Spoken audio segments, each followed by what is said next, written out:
beautiful November day. And this NFC battle on Fox, the 6-2 Cowboys, the 4-4 Packers. And now welcome to the broadcast booth, everybody. I am Joe Buck. That's Troy Aikman. Pam Oliver's coming right up. I almost hate to say it. I can't bring myself to say it, but here the Green Bay Packers 4-4, and Troy in a must-win situation here today. I think that it is. In fact, even some of their own players have talked about that it's a must-win game this week. And I think if you look at the Green Bay Packers, their 4-game wins, they really haven't beaten anybody that's all that good. The Cowboys are a good team, and if they're going to be able to win this game today, then they've got to do something they've been unable to do all year, and that's protect Aaron Rodgers. Because I think if they give him some time, I do believe that they can make a lot of things happen in the passing game. And if we stay with the quarterback position, which you love, we'll talk about Tony Romo, who during this 4-game win streak for the Dallas Cowboys has been fantastic. He's been phenomenal. I mean, you look at it, 9 touchdown passes, only 1 interception during that time. The Cowboys can beat teams in a lot of different ways, and even though the Packers are a much improved defense, they're going to have their hands full here this afternoon. Moments ago, Tony Romo stopped by to talk with Pam Oliver. What are some of the matchups you like for your offense versus their D?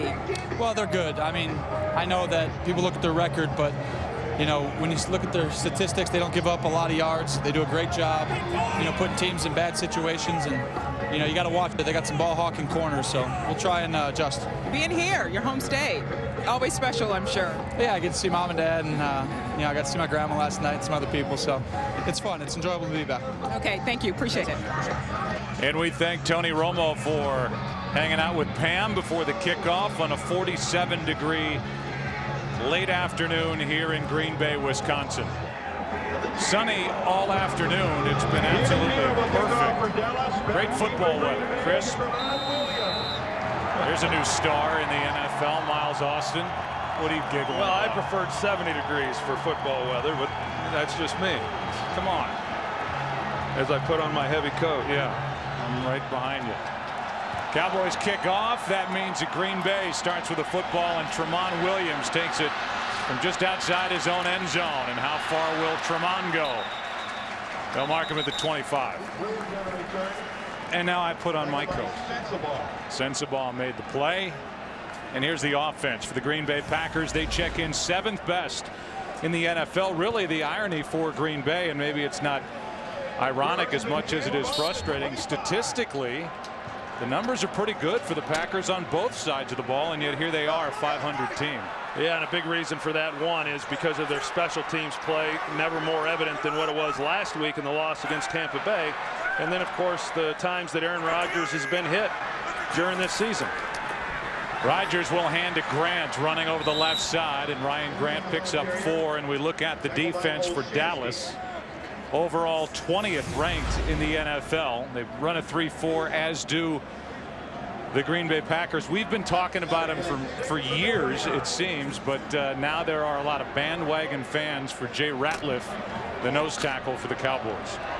Well, I think Jay Ratliff is the best nose tackle in football, and I think what separates him from some of the other great ones is his ability to rush the passer. And 2 sacks last Sunday night at Philadelphia. Rodgers loses the football. That throws the timing of the play off, and Aaron Rodgers just gets rid of it, and now we'll get a flag as Ken Hamlin basically called the penalty. Yeah, I thought it was late coming in. I thought it was a pretty easy call, to be honest with you, that Aaron Rodgers, just trying to avoid the sack, throws it, but there was no receiver in the vicinity of where he threw the ball. And he was between the hash marks. He was in the pocket, and it was Ken Hamlin who came in and intentional grounding. Offense. 10-yard penalty. Lost it down. 3rd down. So now it's 3rd down, and take a look at it. Rodgers lost it getting out from under center.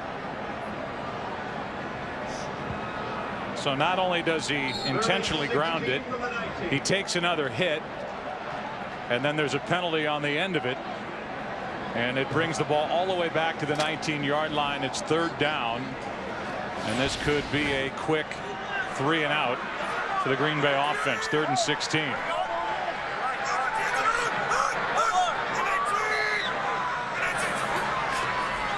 Rodgers throws over the middle. That's Jennings, and he will be brought down at the 30. A gain of 11. It's 4th down. We'll go for a game break. Here's Kurt. Many of your audience saw Tampa Bay score with 1:14 left. Looked like they were going to win in Miami, but no. Dan Carpenter, 25-yard field goal with 10 ticks remaining, and the Dolphins get the win, 25-23. An exciting finish in South Florida. Joe, Troy, and Pam. All right, thank you, Kurt. Get everybody updated with the scores and certainly the highlights as the day goes on, as Patrick Creighton takes the Kapanos punt and returns it for 8 yards. And we'll look at this Dallas offense led out on the field by Tony Romo from Burlington, Wisconsin, and protected as you look at the backs and receivers by an offensive line, one of 6 NFL teams this year to start the same 5 all season up front. And what a big difference for Dallas as opposed to what's happened with the Green Bay offensive line. Yeah, I was going to say, I mean, Mike McCarthy would be envious, you know, because not only has he had to deal with all the line changes this year, but it seems like that's been the case ever since he took over as head coach. Out of the shotgun, a quick throw, and that's Witten out on the edge, and Jason Witten not much. Picks up 2.5. Tramon Williams, the first one there for Green Bay, but he wasn't alone. And we look at this defense, a 3-4, and they are big bodied up front with those down linemen. Yeah, in fact, you know, you talk about the Dallas Cowboys and their size along their offensive line. The Green Bay Packers are one of the few defensive fronts that have the mass in order to hold up against them. We'll see if they're able to do that, but at least from a size standpoint, they're every bit as big as what Dallas is up front. Here's a throw to Roy Williams, and he sheds a tackle and gets it to the Green Bay 40. Went around Tramon Williams and picks up 20, coming off his best game as a Cowboy at Philly. Well, Tramon Williams playing off, and so Tony Romo just comes up and gets the ball out on the quick throw to Roy Williams, and you know, puts enough of a move on Tramon Williams and then breaks the tackle. And Roy Williams, coming off of his best day last week in the win against the Philadelphia Eagles in a Cowboys uniform, makes a nice play to start this game. Here is a carry by Marion Barber, and plenty of room to run through this Green Bay defense as Barber gets 13.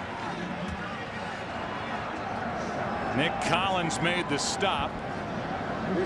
This is a Green Bay defense that's playing today without Aaron Campman, without top backup Brady Papinga.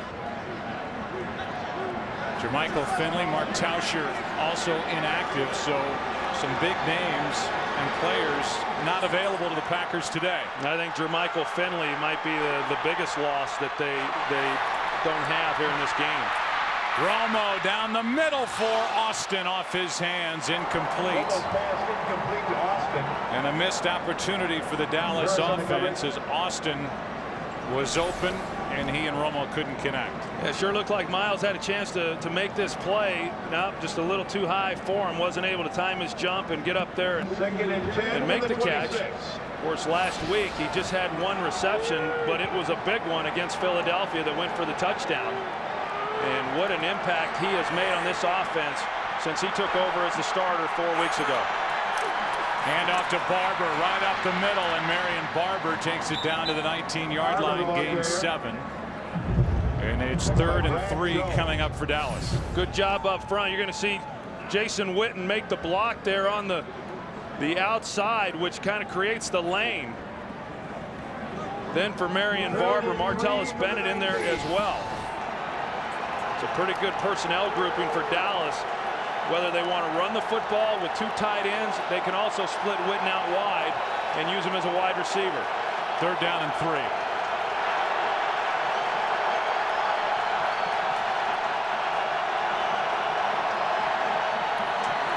Romo rolling to his right and brought down from behind.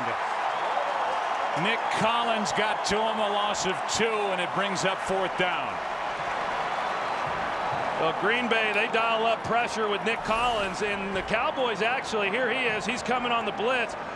The Cowboys actually have a good offensive call. They rolled Tony Romo away from where the pressure is coming, but this secondary for Green Bay just does an outstanding job covering the receivers down the field. It's a sack for Nick Collins, his first. For the Green Bay defense, only their 14th all season. They had only 1 one sack over their last 2 games, and the field goal attempt no good. A 38-yard try by Nick Folk is wide left.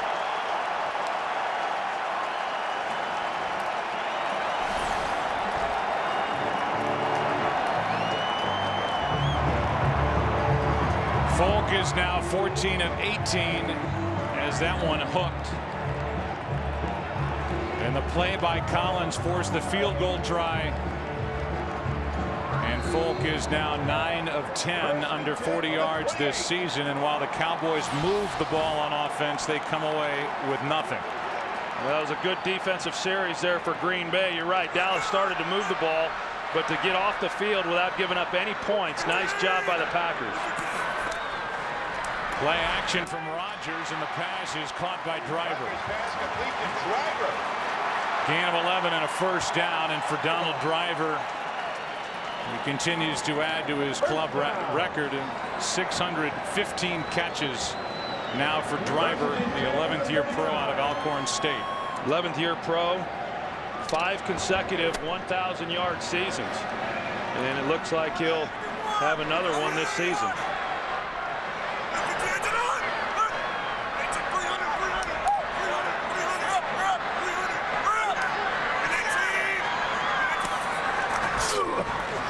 Rodgers with pressure, gets away from it, buys some time, and throws, completes to Jones. Well, the Packers have the rookie T.J. Lang starting at right tackle, and you see Ware starts up the field, but then he comes underneath, and this is a move that DeMarcus Ware has just started to use more often, but because he came underneath, it opened up the edge then for Aaron Rodgers to get outside the pocket, buy himself some time, and he does a good job there in finding James Jones for a pretty good gain. Cowboys now are moving DeMarcus Ware all over the defense. They'll even rush up the middle, that time from the left side, and T.J. Lang good enough. Rodgers with a good pocket throws, and incomplete over the head of Donald Driver, and a flag comes in.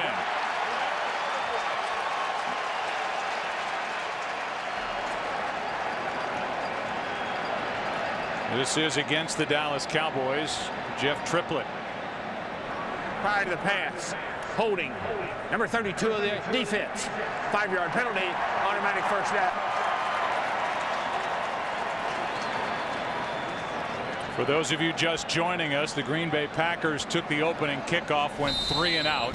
Cowboys moved the ball, and then Folk missed a 38-yard try, and moments ago that on Scandrick called it a defensive hold. It's a 5-yard penalty, first down, and now at the Dallas 48 of the Green Bay Packers. Dallas starts the game on a 4-game winning streak, 6-2. Green Bay 4-4, and a handoff to Ryan Grant, picks up 3.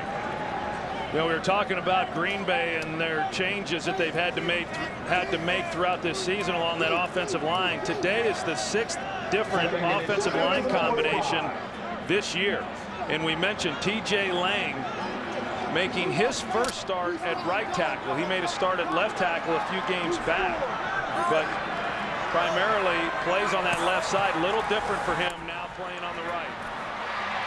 Rodgers throws and completes it just inches outside the 40 to James Jones, his second catch, a 5-yard pickup. And we're starting to see, you know, Green Bay coming into this game. Of course, you know, there's not many times when Green Bay comes out, when they put their game plan together and they start looking at their matchups with their wide receivers against the defensive backs, whoever it is they're facing, that they don't feel pretty good about it. The problem all year has been giving Aaron Rodgers enough time to take advantage of some of those skill players that they feel so good about. Donald Driver, Greg Jennings, James Jones. Blitz coming from Dallas on 3rd and 2, and the pass is complete for a first down to Jennings, a gain of 6. I tell you, I don't know that there's a team in football that throws the slant route more than the Green Bay Packers. The Cowboys know this. They're anticipating it. They throw it on every down and distance, but especially on 3rd and medium to 3rd and short like we just saw. You see the inside technique there by Michael Jenkins anticipating the slant, but because he was off, you just can't get time when there's good timing between Aaron Rodgers and the receiver. Good start for Aaron Rodgers, 5 of 6. Decent pocket, and he dumps it off. The pass is complete to Ryan Grant, and a loss on that attempted screen of 1 yard. Anthony Spencer made the play, and just to put numbers to it, this is a quarterback, Aaron Rodgers, who's been sacked 37 times already here in 2009. That's more than any full season, a total for a full season for Green Bay between 1999 and 2008. Leads the league by plenty.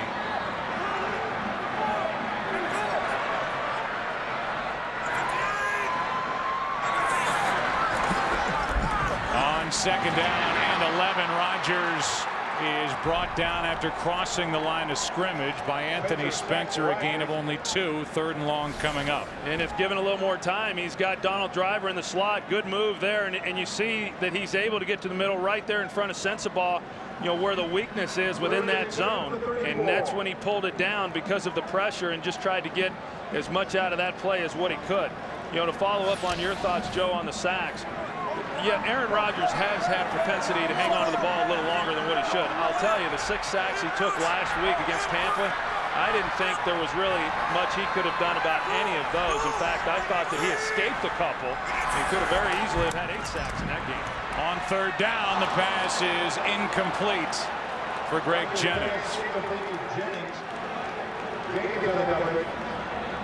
Ball came out quick, as that clock, I'm sure, is going fast in the head of Aaron Rodgers, trying to avoid another sack, and it's 4th down. They try coming back with a slant. This time Michael Jenkins is up in press coverage, and that was good coverage. It was well within the 5-yard period that he had the jam on him and then let him go, but it was a good play on the outside by the 2nd-year player. Crosby is 1 of 4 from 50 or more yards out. This would equal his season long, and it's pulled. No good. So each side has missed a field goal. Folk missed from 38. Mason Crosby misses from 52. Still scoreless. Today's game on Fox is sponsored by Southwest Airlines. Go to southwest.com, grab your bag, it's on.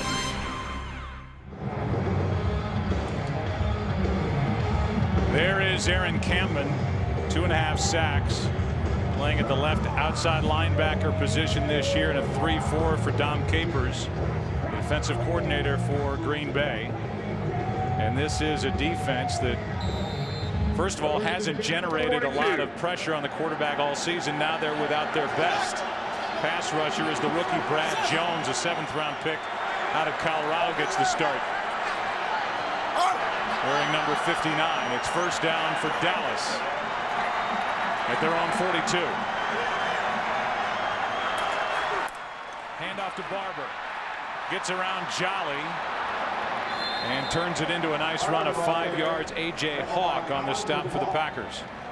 I think those are the plays that the Green Bay Packers are going to have to be able to make. As you mentioned, Jolly was in the backfield, got the hit on Barber before he was even able to get to the line of scrimmage. He's a hard guy to get to the ground. It's one of the reasons why the Cowboys come into this game averaging over 5 yards per rush, which is 3rd in the NFL. Mark Colombo is down on all 4s, can't get up. We'll take a break. 2nd down when we come back. Well, Mark Colombo will be carted off the field. Looked like a left lower leg injury. Doug Free takes over. Colombo, whose career was almost derailed before it really got rolling while with the Chicago Bears because of a couple of knee injuries, was rolled up on by Johnny Jolly at 2nd down and 5. And flipping it to Barber on a beautiful pass from Romo. And a big gain for Dallas of 13 yards. Wasn't real pretty in its formation, but a perfect throw from Romo. Here's the injury as Jolly went up the back of the left leg of Colombo, and it looked like the left ankle is what got pinned underneath that big body, and now this little toss to Marion Barber. Yeah, and what they started with was tight end Martellus Bennett in the backfield. He motioned out, and it created a pretty good lane there, you know, for the screen. Here's the Razorback formation, a direct snap to Tashard Choice. Nowhere to go, and well played by Woodson. A loss of 1. We go for a game break. Here's Curt Menefee. Cowboys fans keeping an eye on the Eagles. They will be happy with this one. San Diego's Phillip Rivers hooking up with Mike Colbert on a 20-yard score. The Chargers had the first lead of the game, 7-0. Philadelphia's come back to take it 14-7 right now. So Cowboy fans, a little perplexed. They were happy about one report and not happy about the way it finished up. So it's 14-7 Philadelphia out west. 2nd and 11 for Dallas. And a delayed handoff to Barber on 2nd and long, and he spins down to the 39. We look at the NFC East. It was a comeback victory last week for the Chargers in the last minutes at Giant Stadium. So the Giants are off this week 5-4. And because of their 4-game winning streak, the Dallas Cowboys are now on top with the Eagles in the middle at 5-3. Washington got a win today at home over Denver. Evidently that score was wrong on the graphic. It's 7-0 San Diego leading Philadelphia. Romo out of the shotgun on 3rd down, throws incomplete. Miles Austin and Jason Witten were in the same spot. It's 4th down. It looked like a miscommunication there by the Cowboys as far as where they were putting their receivers, but a good job by Green Bay defensively. I mean, the Cowboys with good field position after that missed field goal, and then not being able to come away with any type of points of their own. That's a good job. Mixed it up very well. Dom Capers, the defensive coordinator, did. 3rd best, and putting a punt down inside the 20 is Matt McBriar. This one is high in the air. Tramon Williams makes the catch, and they will mark Williams at the 17. That's where Green Bay will start with it after a 22-yard punt. No score at Lambeau.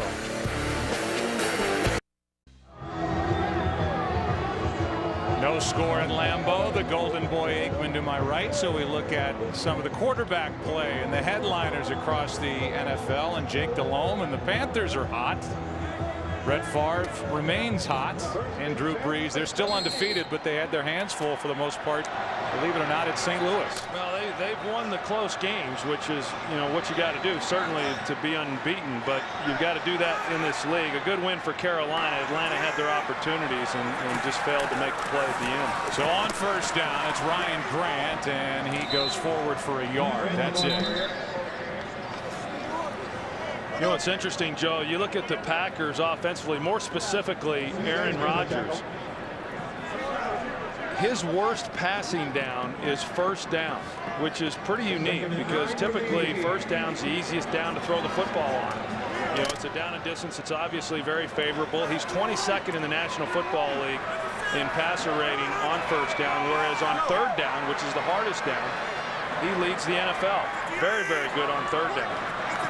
And it's going to be, how's he on 2nd and 14? Because that's what it's going to be. Number 70, the offense. 5-yard penalty.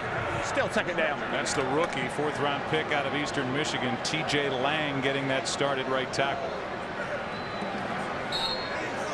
And you look at the sacks by down. And on 1st down, he's been sacked 5 times more than on 3rd down. Yeah, and the sacks aren't, they're not a part of the equation as far as, being able to come up with a quarterback rating. But, that's pretty reflective of what's happened even in the quarterback rating, is that for whatever reasons, they've just struggled throwing the ball on 1st down. Here is a screen set up for Ryan Grant. Has some blocking in front of him, and Ryan Grant, a flag is down. And we'll see what the call is. Could be a hold out there with the blocking in front of Grant.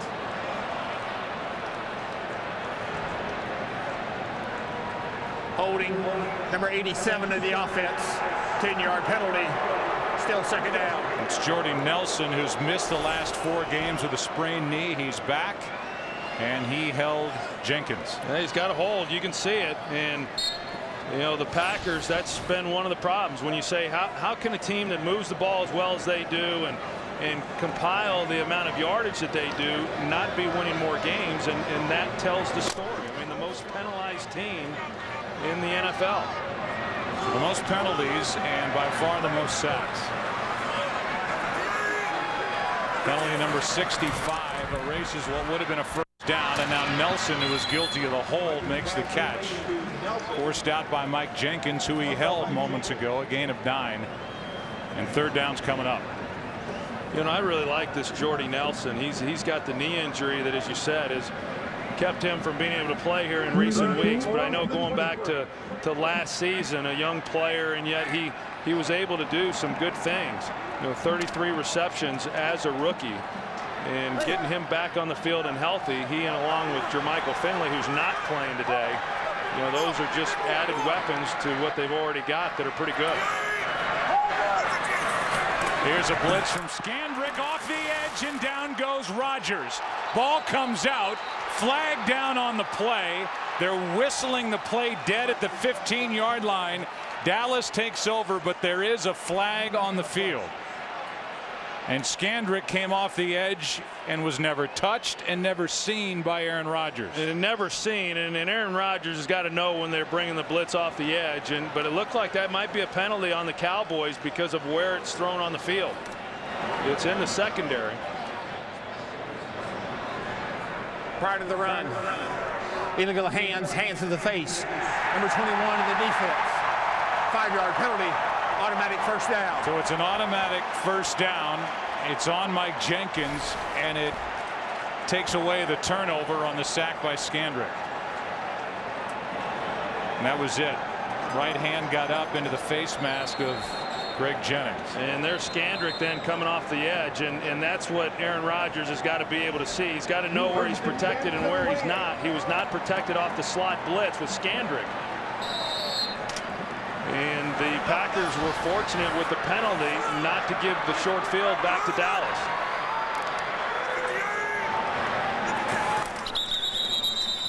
And now whistles prior to the snap.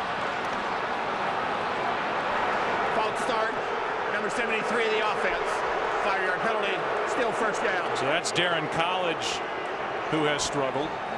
And there were some who thought that it could have been T.J. Lang getting a start at left guard, but Mark Tauscher, who came back, got injured in the third quarter last week out at right tackle, and that's where T.J. Lang ended up. And there's a movement pretty close as they threw the flag on 73 College. Well, College is the only other lineman who has started every game, only not all of them have been at left guard. He started the first 2 games at left tackle, but he definitely needs to play better than what he has in recent weeks. Here's another blitz from Dallas and a delayed handoff to Ahman Green. And Green picks up 4. Ahman Green, who last week passed Jim Taylor. He is now Green Bay's all-time rush leader with 8,212 yards now if you add those 4. Well, Ahman Green, back when he was with the Packers on the first go-around, he I thought was the best running back in all of football. I just liked the way that he played. The thing that hurt him was he had a tendency to put the ball on the ground. But he ran very well last week in that loss against Tampa. Second down and 11. Aaron Rodgers, Spencer on him, and the pass is incomplete.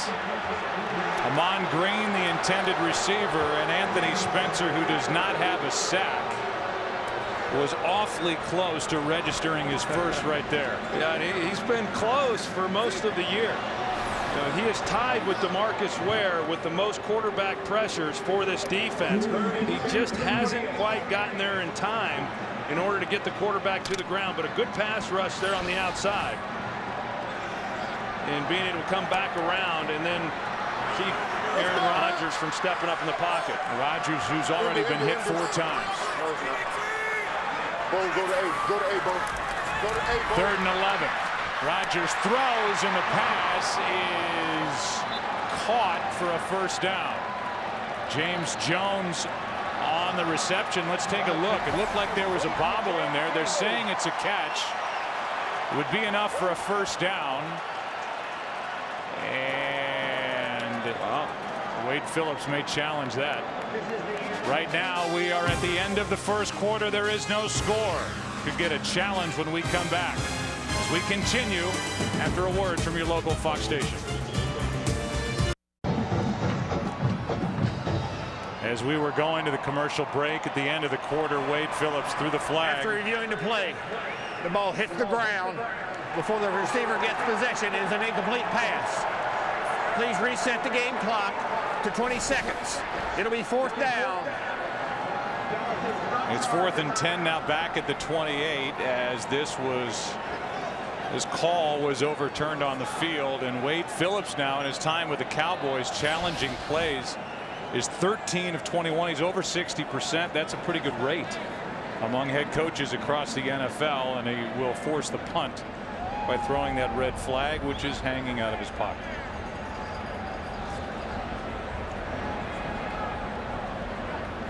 And we put time back on the clock.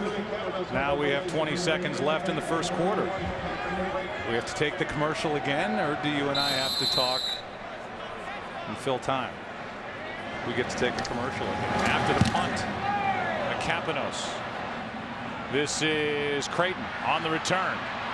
And Patrick Creighton gets to the sideline, and it'll be good starting field position for the Dallas Cowboys after a 19-yard return by Creighton. Desmond Bishop on the tackle.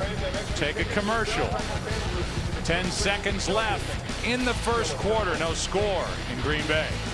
No score, and Dallas will start at their own 49. Felix Jones takes over at tailback and will carry it. Little stutter step, and Woodson makes the tackle after a gain of 2. That will officially end the first quarter again here at Lambeau Field. Take a break. Second quarter when we come back. No score. With the football at the Green Bay 49. Cowboys who come into this game number 1 in the NFL at 6.5 yards per play. Each side has missed a field goal. And Romo is brought down again. This time it's Barnett. And a loss of 10 on another Green Bay sack. Yeah, watch Felix Jones. He picks up the first blitzer, does a good job. I mean, right up the middle there with A.J. Hawk, and Felix gets him, but Nick Barnett able to get past then Andre Gerard. And Romo thinking he was going to have a little bit more time than what he had. You know, they do a good job, Dom Capers does, of bringing the middle linebackers up the middle. Of course, with the 3-4 scheme, you can bring a lot of different people from a lot of different places, but one of the things they like best is right up the middle. Second sack for this Green Bay defense. It's 3rd and 18. And a screen for Choice, tripped up from behind, brought down by Jenkins. A gain of 9, and it's 4th down. Colin Jenkins is having one heck of a season. Last year he was off to the best start of his career and then had an injury that ended his season. And watch the effort on this play here. He realizes it's a screen play late. He comes back on a hustle play and makes the tackle from behind. Great play. So another McBriar punt.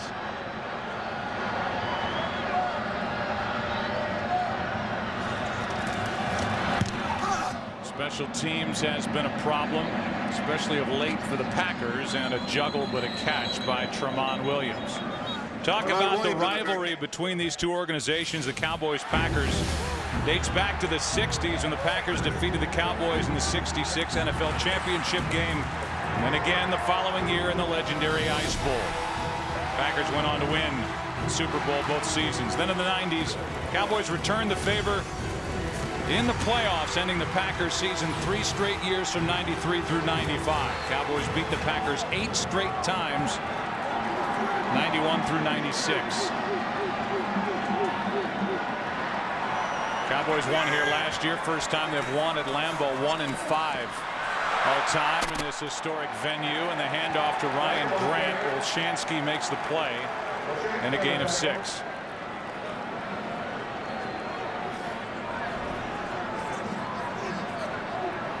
Ryan Grant started this game averaging 4.2 yards per carry. He was over 5 per carry in 2007 when the Packers, with Brett Favre at quarterback, made it to the NFC Championship game, only to lose to the eventual champion Giants. Grant was at 3.9 last year. Ryan Grant still looking for the spark. Off to a decent start here this afternoon as he gets it and gets 6 and a Green Bay first down. How about an update on Mark Colombo? Here's Pam Oliver. Well, Joe, we knew Romo's right tackle Mark Colombo had a lower leg injury. Well, after further evaluation and x-rays, it's not good news for him. Colombo has what the Cowboys describe as a bad high ankle sprain, and he's clearly out for the day. All right, and as we know, high ankle sprains take a long time to heal. Rodgers throws near side. Jennings makes a move. Runs into Brady James, and it's Brady James who gets the worst of that collision. See now if Brady James is able to get off the ground. Brady James, the injured Cowboys player. It's a 13-yard catch and run by Jennings. And the Cowboys medical staff checks on Brady James. Cowboys have already lost Colombo today. We'll take a break. This has become a year-round facility here in Green Bay after the improvements. Great Hall of Fame, restaurants, terrific gift shop here at Lambeau Field. It's a first down for Green Bay. Brady James got up, walked off the field. Aaron Rodgers, penalty flag comes in. Looks like a hold, and Aaron Rodgers is forced out of bounds by DeMarcus Ware after a gain of 2, and now flag comes in on the sideline. So 2 separate fouls on this play.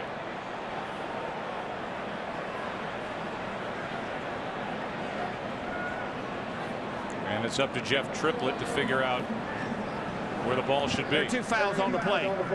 Holding, number 86 of the offense. Personal foul.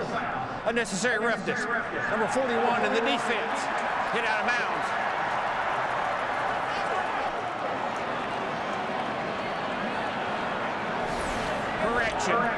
Correction. Looks like they're both against Green Bay as Jeff Triplett corrects himself. Holding, number 86 of the offense is going to be declined. Personal foul, number 41 of the offense. They hit out of bounds. 15 yards. It'll be second down. So that was Spencer Havener who, along the sideline, made that last hit.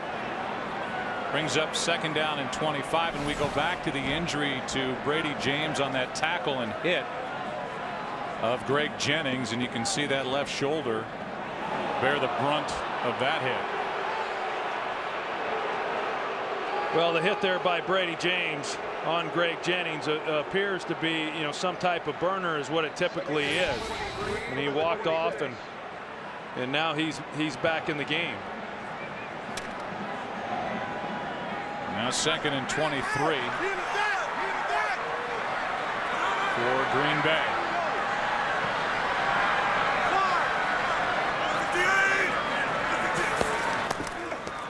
Here is a handoff to Ahman Green over the right side.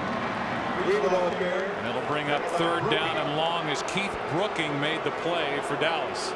It's the Cowboys defense that I think when you just look at the numbers in the NFL rankings and you see that they're ranked 20th in the NFL, you'd say, well, they're really not all that good. But in fact, they're not bad, and they're good where they need to be. They do a great job in terms of scoring defense, where they're 7th in the National Football League, only giving up 19 points, and then they're good at getting pressure on the quarterback.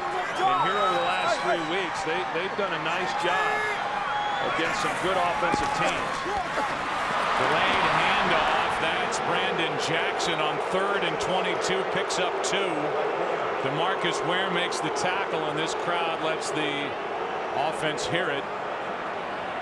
And maybe the offensive coordinator, Joe Philbin, for that call on 3rd and long. The handoff for just 2 yards. And here's a Kapanos punt.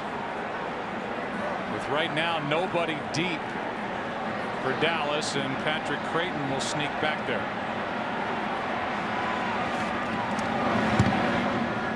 Mike McCarthy calling on that 3rd down and long and handing off to Brandon Jackson, and nothing doing, and now the ball tapped down at the 25. A 46-yard punt. Cowboys will have it. No score here in Green Bay. Cowboys, last time they had it, went 3 and out. Only the 13th time all season they went 3 and out. Fewest in the National Football League.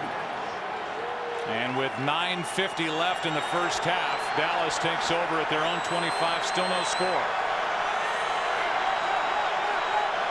Felix Jones in the backfield, and Romo to throw.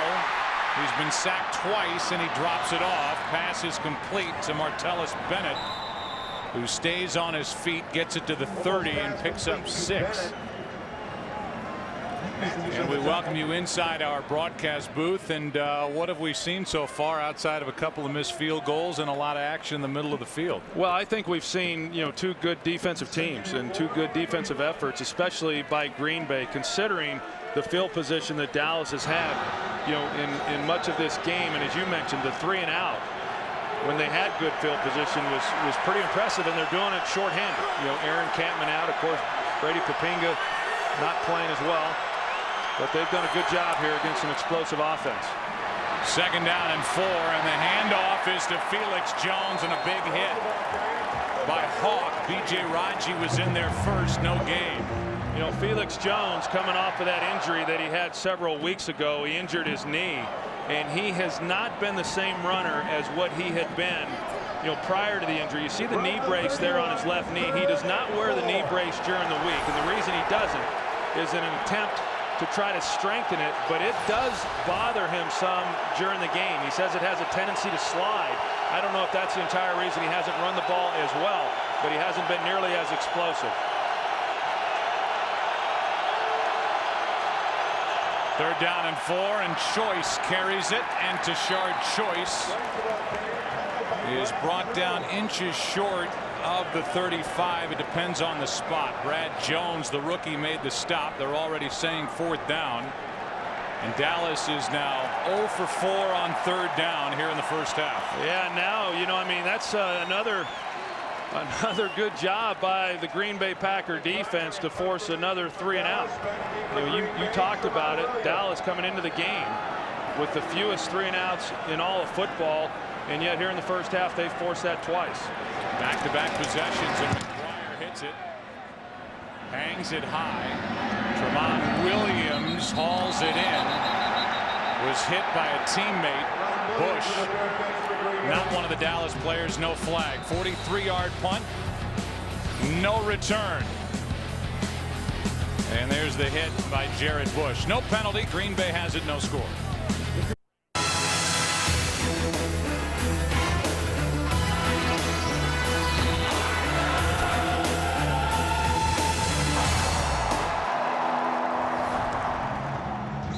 Green Bay with the football, and we look at their offensive leaders. 71 yards, 9 for 13 is Aaron Rodgers. 5 carries, 23 yards for Grant, 3 catches for Jennings. Starting at their own 23.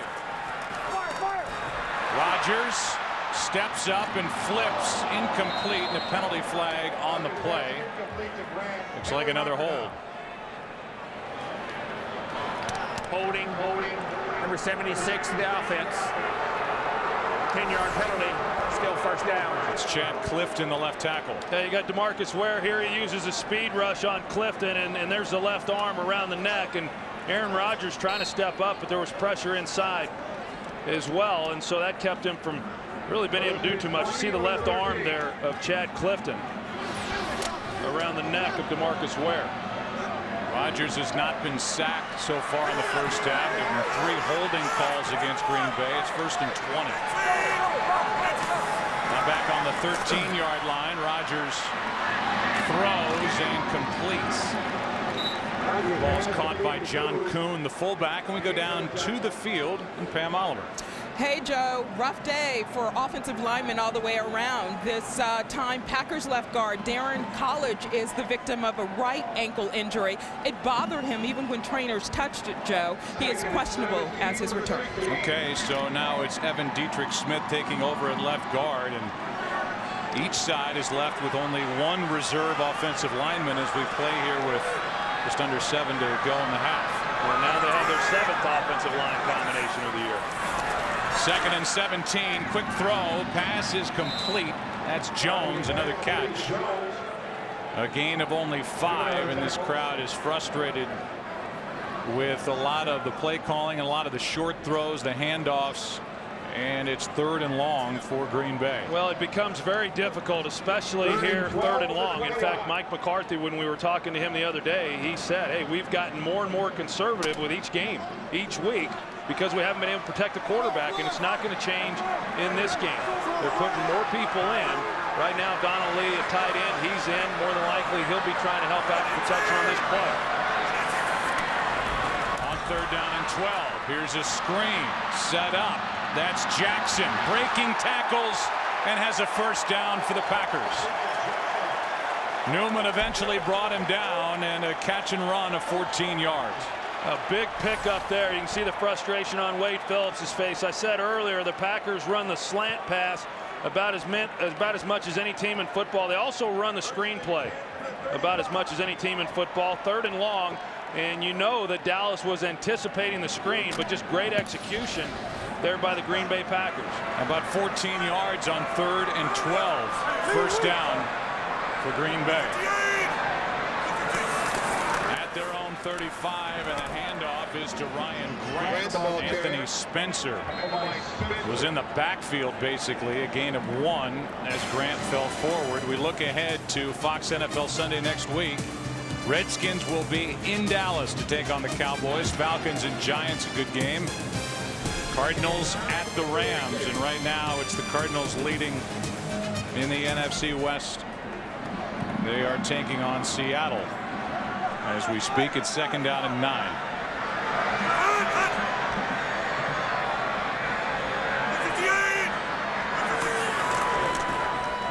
Rodgers throws low for Donald Driver. We go to Kurt for a game break. And we go back to San Diego. Eagles and Chargers. LaDainian Tomlinson, don't forget about him. 3-yard score. The Eagles have since added a field goal. It's now 14-3, San Diego leading in the 2nd quarter. And Joe, this time we coordinated the scoreboard and the actual game score. Hey, all right, so it's 14-3. San Diego, as I mentioned, has already beaten the Giants, trying to beat the Eagles, and they take on the Cowboys after a big matchup on December 6th. The Cowboys at the Giants. Here's 3rd down and 9 for Aaron Rodgers, and the pass is high but caught by Jackson. He's out to the 40. That's it. Terrence Newman on the stop, and it's 4th down. Well, if nothing else, at least for Green Bay, once they were able to pick up that 1st down on the screen pass to Brandon Jackson, it then gave them a pretty good position now to punt from and pin Dallas back, because as we've seen, Dallas has had good field position throughout much of this 1st half. Campanos hits a good punt, and Creighton from just outside the 20 carried it across the 25. They'll mark him down at the 28. Corey Hall on the stop. 8-yard return. Dallas has it. Still no score. But 2nd-year player Felix Jones thanking the defense for their hard work so far. Offense for the Cowboys hasn't done anything. Their first drive, they went 41 yards. Ended with a missed field goal, 38 yards by Folk. The last 3 drives, only 29 yards total. That's Bennett at the bottom of the screen, and down the middle, it's Williams. Roy Williams drops it. And now the fight for the football. Woodson knocked it out.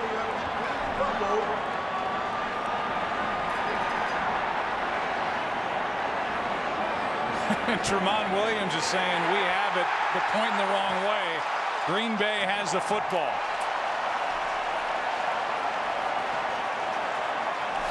And that's the rookie Clay Matthews down at the bottom of the pile. Beautiful throw, the catch. Woodson knocked it out. And then Matthews had a clean opportunity at picking up that loose ball, and I guess eventually won the tug of war at the bottom of the pile. Well, it's great execution there by Dallas. They got what they wanted in the one-on-one matchup. They get Roy Williams up against Nick Collins, a safety, and Roy Williams goes right by him. He just fails to hang on to the ball. You see Tony Romo come in after the fact. It looked like Dallas was able to recover it, and then once it got into a scrum, Green Bay just yanked it away and came out of the pile with the ball. Packers now this season at +11. And the turnover department, and the handoff is to Ryan Grant. And for the Green Bay defense, they now have at least one takeaway in 11 straight games, which at the start of the day was the second longest active streak around the NFL. Well, I think when you look at Green Bay defensively and the number of takeaways that they have gotten this year, which has been impressive, even more impressive when you consider they really have not gotten much pressure on the quarterback. Usually those two statistics go hand in hand. I tell you, we saw Felix Jones going down the line there on the bench for Dallas, congratulating the defense. I think somebody ought to be doing that for this Packers defense, because they have played very well here in this first half against an outstanding offensive unit. Second down and 6. Rodgers steps up, and DeMarcus Ware was in on the play, as was Olshansky. No gain on the play. It is a sack, and that'll be the first of the day for the Dallas defense, and for the season they're 22nd of the year. It's 3rd and 6. Yeah, we see Aaron Rodgers with time to throw the ball, and when he does, then it just doesn't seem that anybody's getting open down the field. Last week that was the case against Tampa Bay. You know, when he had time to throw, couldn't find an open receiver. Tampa Bay played a lot of too deep man under, which created a lot of problems for this wide receiver corps. 38th time Rodgers has been sacked. It's 3rd and 6. Rodgers is brought down from behind. Ball comes out. It was knocked away by Stephen Bowen. Green Bay stays on top of it, but it's 4th down, and we're at the 2-minute warning.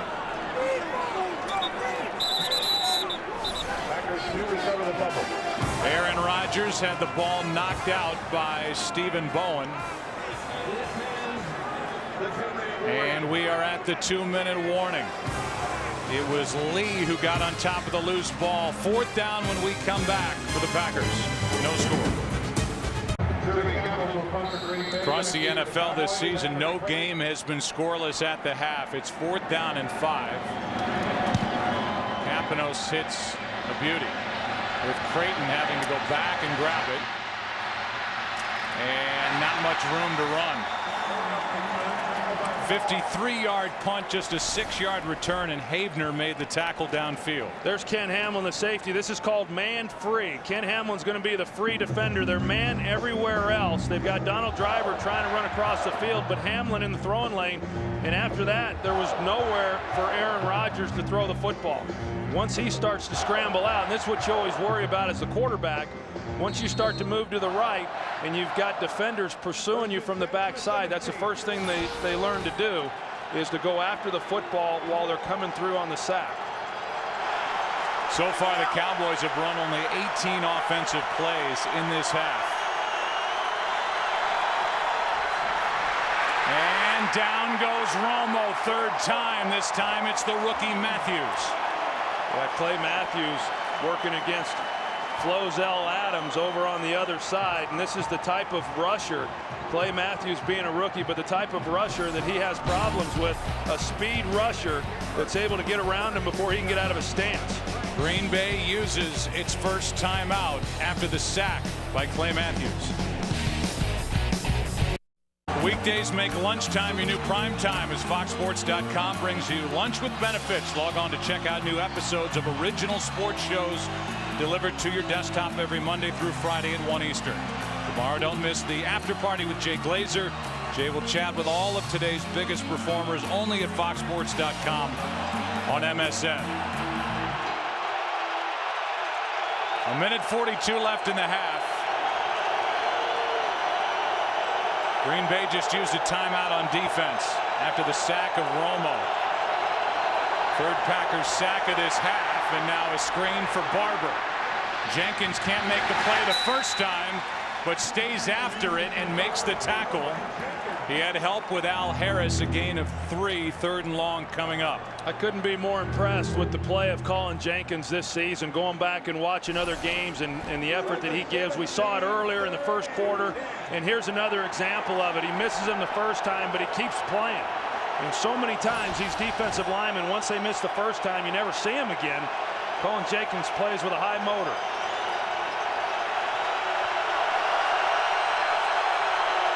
Third down and 10.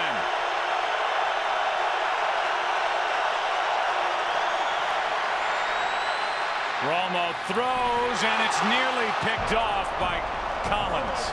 Miles Austin, the intended receiver, and it's 4th down. Nick Collins, he gets a pretty good beat on this thing. Cover 2, safety help. Romo trying to fit that thing in along the sideline. A risky throw at any time, but Nick Collins anticipating it, drives on it, and very fortunate Dallas is that wasn't intercepted. 52 seconds left.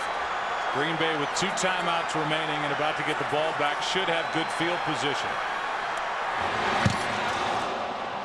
Pryor punts it. Tramon Williams back inside the 35 from the 32. Down the sideline and forced out by Carpenter. 51-yard punt, but a good return of 18 yards by Tramon Williams. Coming up on the Visa halftime report, Kurt, Terry, Howie, Michael, and Jimmy will have scores and highlights from around the league.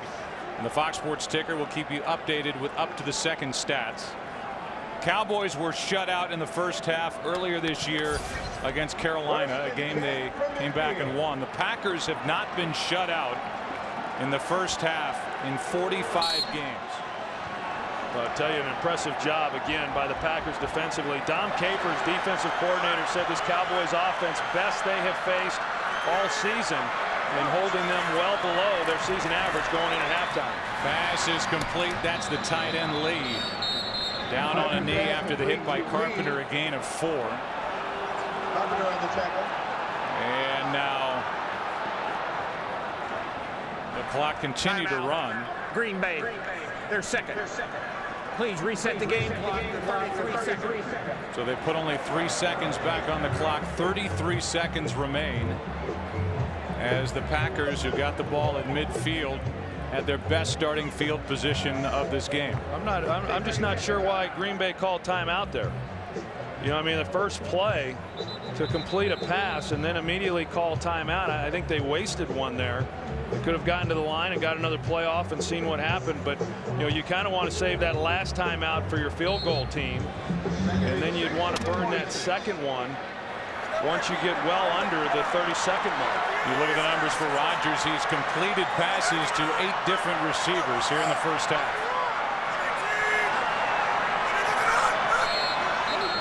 And they got Greg Jennings here. That'll make it 2nd and 11. It's a 7th penalty. False start on Green Bay. Number 85. 5-yard penalty. Still second down.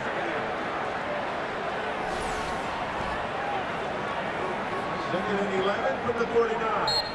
That's the 3rd false start by the Packers, who I believe are at home this week. Well, you see the frustration by Aaron Rodgers. I mean, he's trying to use hard count to neutralize this pass rusher that Dallas has, and you can't use it when you've got receivers then that are flinching. 2nd and 11. Rodgers throws, and open is Driver. Makes the catch, still going, brought down from behind at the 27 by Spencer. And now Rodgers clocks it, stops it with 17 seconds left.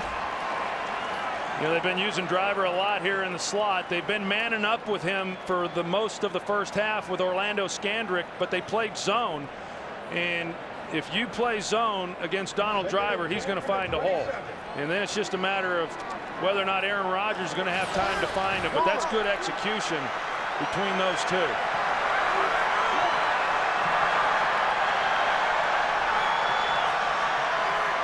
Looks like Spencer's lined up offside. No penalty flag, and this one is dropped off for Brandon Jackson, and he is dropped immediately.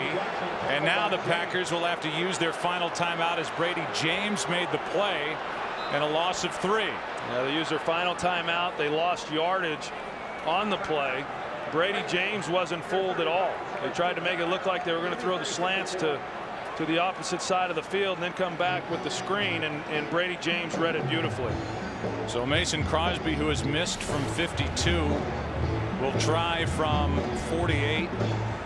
And we look at this play again, and that screen went backward, a loss of 3. Brady James, and if he didn't make the play, Ratliff was out there. So a 48-yard try for the first points of this game with 2 seconds remaining in the first half.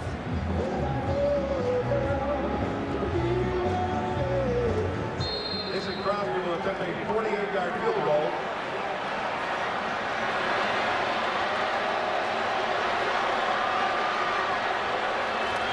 Good snap, good hold, and Crosby perfect as the clock expires.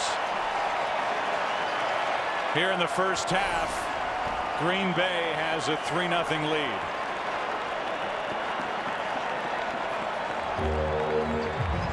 And this one had plenty of distance from Crosby. The first half, where we saw 13 possessions, 9 punts, 2 missed field goals. Crosby is good from 48.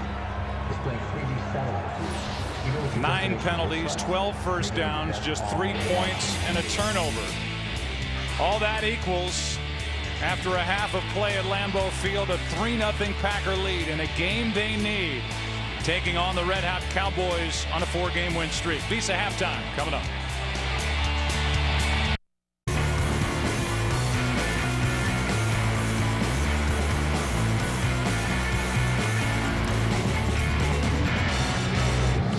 We are through one half of play, and Green Bay has a 3-0 lead as we're about to start the second half. Back inside our booth, it's Joe and Troy with you, and I think you really have to credit this Green Bay defense for doing a very good job against a hot offense of the Cowboys. Well, it's not the type of game that I anticipated coming in. I thought both offenses would do a good job of moving the football. Obviously, that's not the way that it's gone here in this first half. I agree. Dallas defensively has been very good as well. But when you look at Green Bay and what they've been able to do against a team that was averaging over 400 yards a game coming in, and to hold them to 111 yards at halftime, very impressive. Of course, the big play there at the end of that half, the completion to Roy Williams, the fumble, which then set up the field goal for Green Bay prior to the half. Some talk during the week that Felix Jones would no longer return kicks. Here he is. And a good return by Jones out across the 35 to the 36. A return of 25 yards and down to the field, and Pam Oliver. Hey there, Joe. Wade Phillips really lamented the blown opportunities by his offense. He said we started out really well and had a chance to jump on him, but he said we stalled a little bit too much on that. Ever the optimist, though, he said he thinks they'll be just fine. Meantime, Mike McCarthy, he's really disturbed by the lack of rhythm on his offense. He said we have got to get something going there. Plus, he said, I am flat out of 2nd and 15 calls. Back to you, Joe. All right, Pam. And I think that's why they lack rhythm, is because they've had so many penalties that have kept them in long down and distances. Here's Marion Barber, and there's Jolly, who makes the play, getting into the backfield, a loss of 1. Well, we talked about it coming into this game, about how massive Dallas is along that offensive front, and typically when they go into play against a team, they are much bigger and stronger than the defensive front they're facing. That's not the case here against this Green Bay front, and they've shown it. And we've seen Cullen Jenkins. He has played outstanding in this first half. Nice play there by Johnny Jolly. Mark Colombo left early first half, then replaced by Doug Free. The broken fibula, that's the report on Colombo, and now for the 4th time, Romo goes down. 2nd time, it's Barnett. And a loss of 8 And the offensive line for the Cowboys is breaking down in this game. And you're going to see Nick Barnett, A.J. Hawk, they're coming up the middle as we saw it in the first half. They do a good job with that, of timing up that blitz and then coming off the blocker. They had somebody for Barnett. Barnett one-on-one against Marion Barber, and he just defeats the block and makes a heck of a play. It's 3rd and 19. Play clock winding down. Timeout. Play clock down to 2. Romo takes a timeout. 3rd and 19 when we come back to Lambeau. This sellout crowd making a lot of noise. Max Deal by Cadillac and by AT&T. Your world delivered.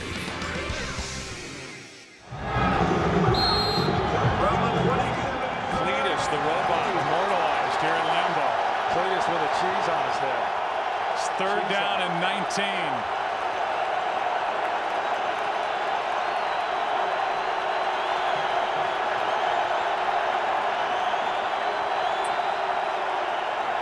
Just a 3-man rush. Romo can't find anywhere to go with it. And just throws it away. In the direction of Witten. Now penalty flag comes in late. It's against Dallas. Ineligible downfield. Number 65 of the offense. That penalty is declined. 4th down. I'll tell you what, it's rare when you bring only 3 guys against Dallas and give Tony Romo time to throw the football and let that receiving core work down the field, that he's not able to find somebody, and that's a good job. I mean, Romo was able to buy time, and they were still able to lock up and not give him anywhere to go with the football. McBriar punts at Tramon Williams from just outside the 25. McBriar in his way, and he goes down. Ball came out, and we'll get the call from the officiating crew. No signal yet. Ladouceur, the long snapper, got on the football, it appeared. And now coming away is Jarius Wynn, a rookie with the football, and no indication yet from the officiating crew who has it.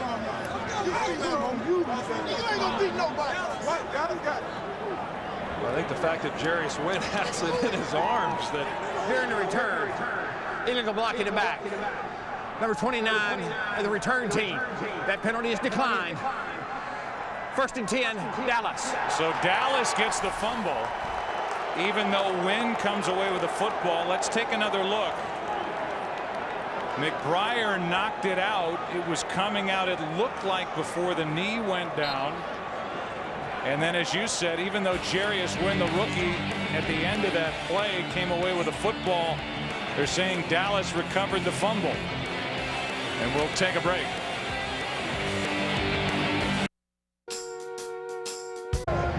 Well, LP Ladouceur definitely came out of that pile with a football. We showed that going to break. Mike McCarthy, when we went to break, challenged the play, which is not a surprise. And let's see when the ball comes out. The right knee was up, but the left knee goes down right there before McBriar gets his hand on the ball and dislodges it. The crowd reacted watching it on the screen. I initially was looking at just the right knee. The left knee tapped down. It looked like then went back in the air, and I think Green Bay ends up with possession of this football. If the play is overturned, still be a big loss of field position. There was a penalty on the play, remember, so then you go back and the Cowboys would accept the penalty, and it would be a loss of 40 yards of field position because of the penalty on Derek Martin. There it is right there, number 29, with that shove in the back of Patrick Watkins. But they'll take that. They'll take that trade off, the Green Bay Packers, to get the ball instead of Dallas taking over at their own 44. But all that is dependent on what Jeff Triplett sees under the hood. It's McCarthy, who right now is 11 of 24 in challenges. and he's been successful 11 times in 24 challenges in his career here with the Green Bay Packers, as he is the head coach in his 4th season.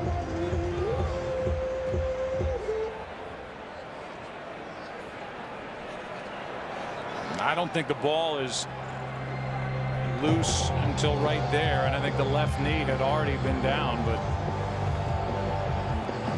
in fact, the Packers expect to get the ball, and their offense is on the field and backed up, and I think a delay of this length means the Triplett is trying to figure out where the football should be, not who should have it, because of the penalty called on that punt return, which was a very good return of 30 yards by Tramon Williams.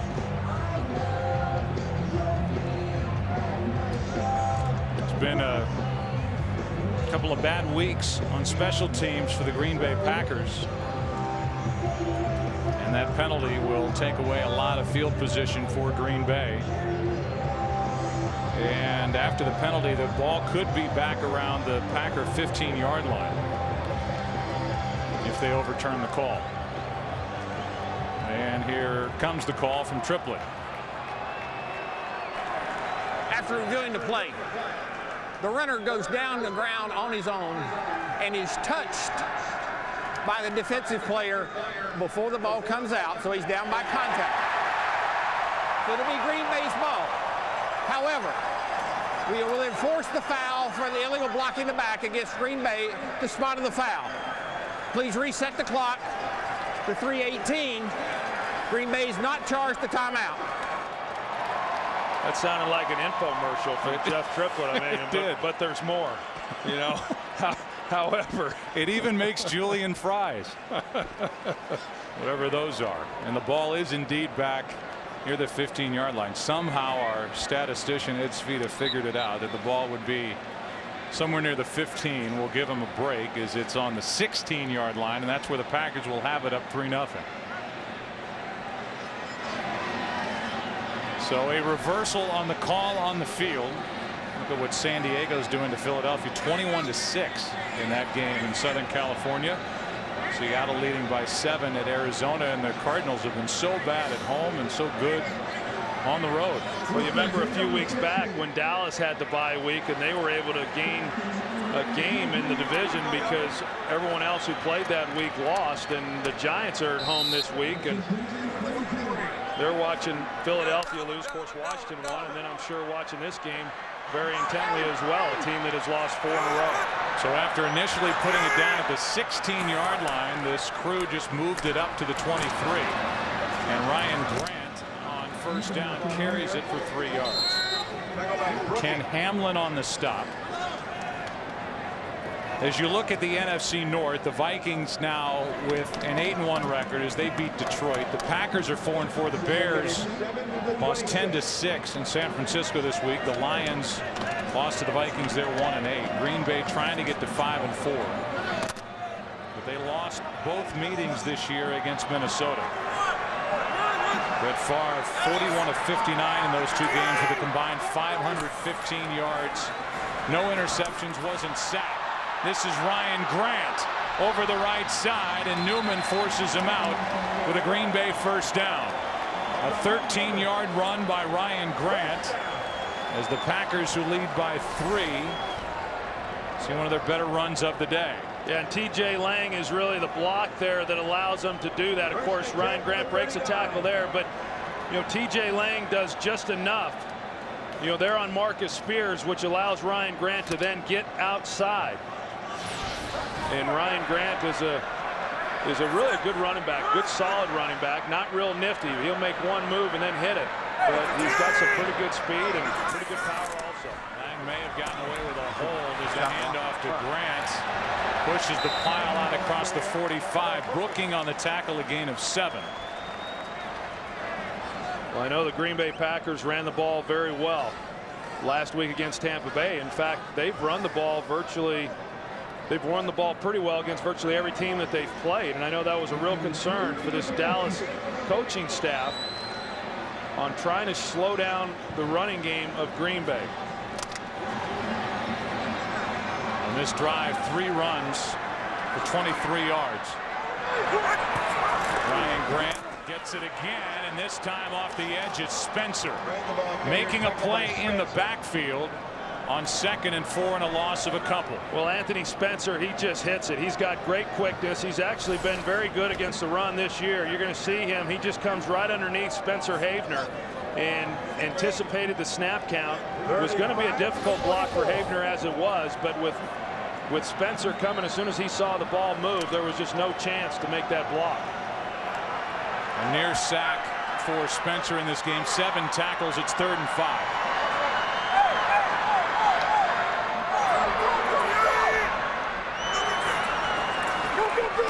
Extra men on the rush. Green Bay offensive line picks it up, and Aaron Rodgers gets a first down.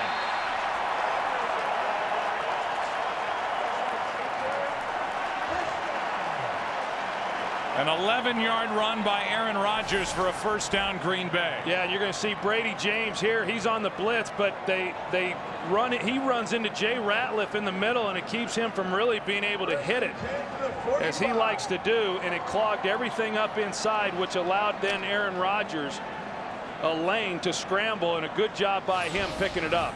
That is the 14th rushing first down for Aaron Rodgers this season. An injured foot. It doesn't show on game day as the handoff is to Ahman Green, who picks up 3. Well, I think, you know, you look at them offensively and what they do running the football. Aaron Rodgers is the team's 2nd leading rusher. You know, I mean, and that obviously is coming off of scrambles, but you know, he's a very, very talented player. He's a very accurate passer. He can run. He can make all the throws you'd want down the field. And when he's got time, you know, to go back to that point, when he has time to throw the football, he can get as hot as anybody. He's been sacked only twice today. 2nd and 7. Extra men on the rush. Rodgers gets away from trouble and throws incomplete for Greg Jennings.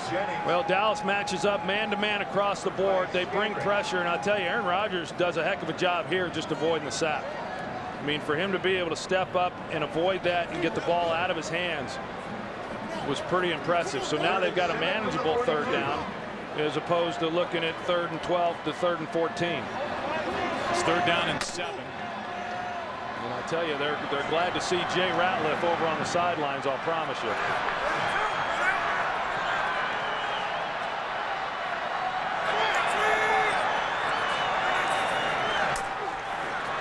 Rodgers in trouble, stays on his feet for a moment, and now down he goes. Penalty flag on the play. First guy there was Bobby Carpenter. A flag was thrown by the umpire, and Dallas indicates it's against Green Bay. Holding 86 in the offense. The penalty is declined. 4th down. So that's Donald Lee. It brings up 4th down and another punt from Kapanos. And I think that's what's so frustrating for Mike McCarthy. He keeps Donald Lee, the tight end, in for protection. Dallas brings a 6-man pressure package, and he calls a maximum protection in order to try to get one-on-one outside, and they just fail to protect. So that's the 3rd Dallas sack of this game, and the punt heads into the end zone. So Aaron Rodgers sacked for the 40th time this season. That's how that drive ends for the Packers, who lead it by 3.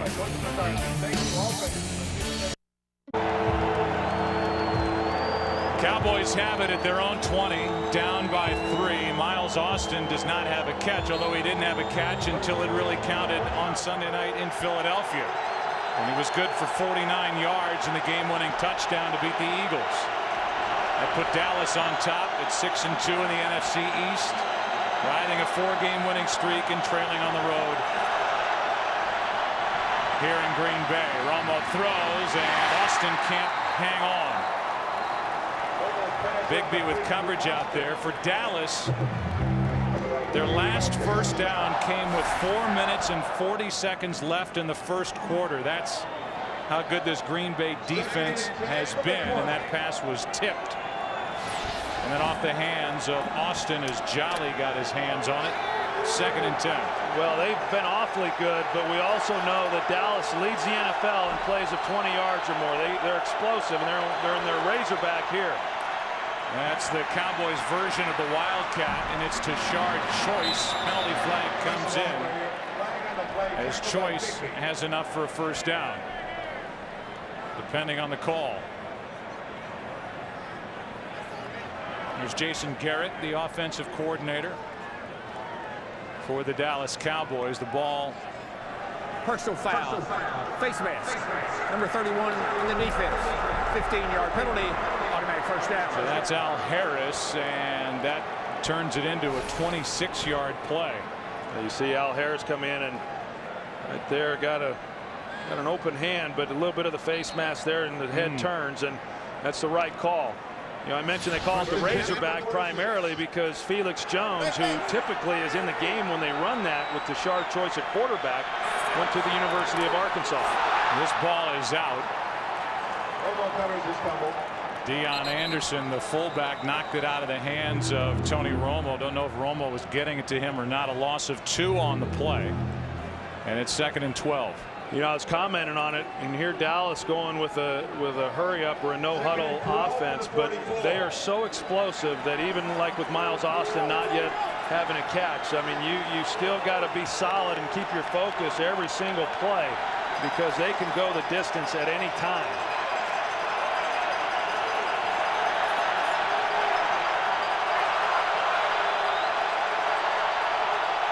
Second down and 12. Little roll to the right, and the pass for Roy Williams dropped it. A chance for a big play, and Roy Williams has it go right through his hands. It's 3rd and 12. Yeah, pretty good design here by Dallas. They put Patrick Creighton. They're going to run him into the flat, or excuse me, him into the flat here, and then you've got someone in the hole there with Roy Williams. Patrick Creighton comes out to the flat. That holds Tramon Williams there in the corner just enough to where Roy Williams able to get in that void in front of the safety, and Roy Williams just unable to make the catch. So a drop. He had a catch and then a fumble earlier.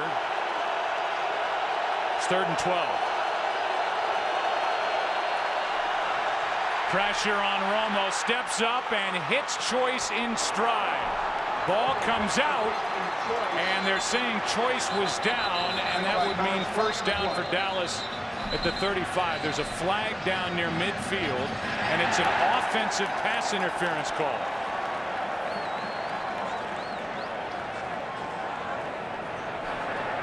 Pass interference. Offense number 82. 10-yard penalty. Repeat 3rd down. It's on Jason Witten.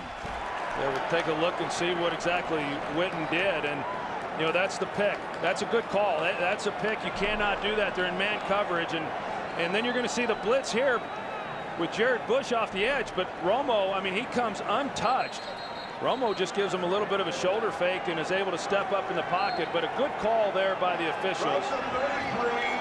You know, you run whenever you're playing a team that plays a lot of man coverage. You run those crossing routes trying to get a natural pick, but you can't just pick them off the way that Jason Witten did.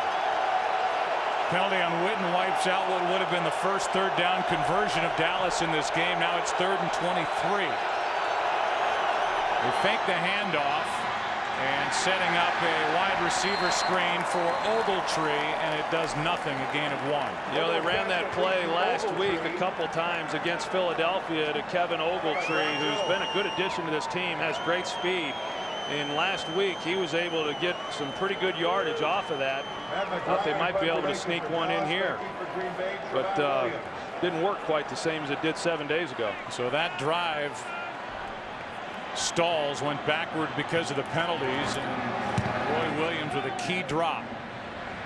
Fair catch called for and hauled in by Tramon Williams. 46-yard punt, nothing on the return. Green Bay will start at their own 20, still leading by 3.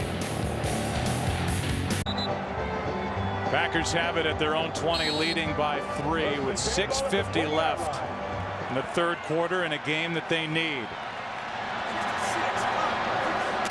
Packers, if they lose today, they're 4-5. They need to win 6 of their last 7 to get to 10 wins as they battle through pretty good teams in the NFC to try to get a wild card spot. As the pass is complete to Donald Driver.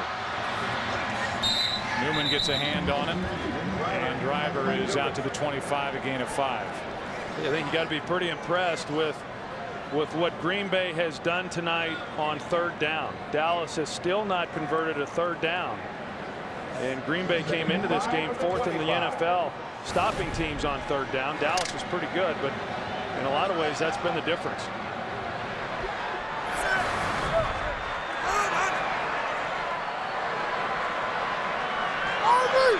Second down and 5. Pass is complete. That's Driver. Brooking downfield to help on the tackle. Mike Jenkins missed initially, and Driver is out to the 35, and Jenkins is hurt. Jenkins, who has really improved at cornerback, and his improvement has allowed Dallas to do a lot more up front with pressure, knowing that Jenkins can hold up, and now he's holding that left shoulder or favoring that left arm, and he can't get back to his feet, in some pain with 5:50 left in the 3rd. That's a pretty significant blow if he's not going to be able to finish this ball game. Here's the throw to Donald Driver. They come back to the quick throw to him and just see if he can make something happen. And they were checking Mike Jenkins' left shoulder, and rightfully so. You see him come in there with his left arm, and that's where the injury took place. You know, Mike Jenkins, I'm not sure if he's their best corner, when you compare him with Terrence Newman, but he has certainly played the best here over the last several weeks. So we take another look. The Cowboys have already lost their starting right tackle, Mark Colombo, to a broken fibula. Lost in the first half, and there's the missed tackle by Jenkins. And he's still flat on his back inside the 30-yard line. It'll be a first down for Green Bay at their own 35, leading 3-0.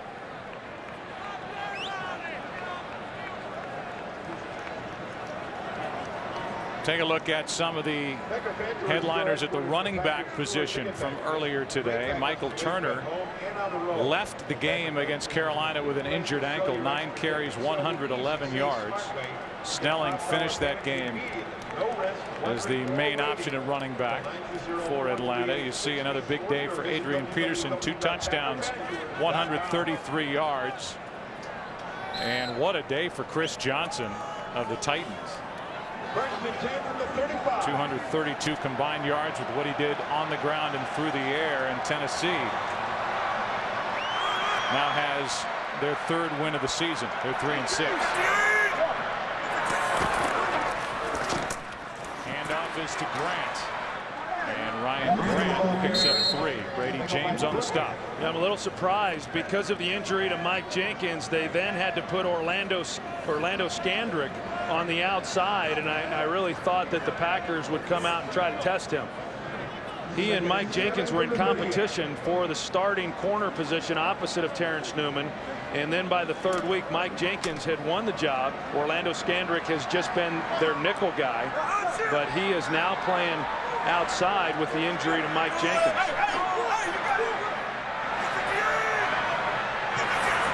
It's 2nd and 7. Rodgers, pass complete. That's Ahman Green, brought down immediately by Brooking.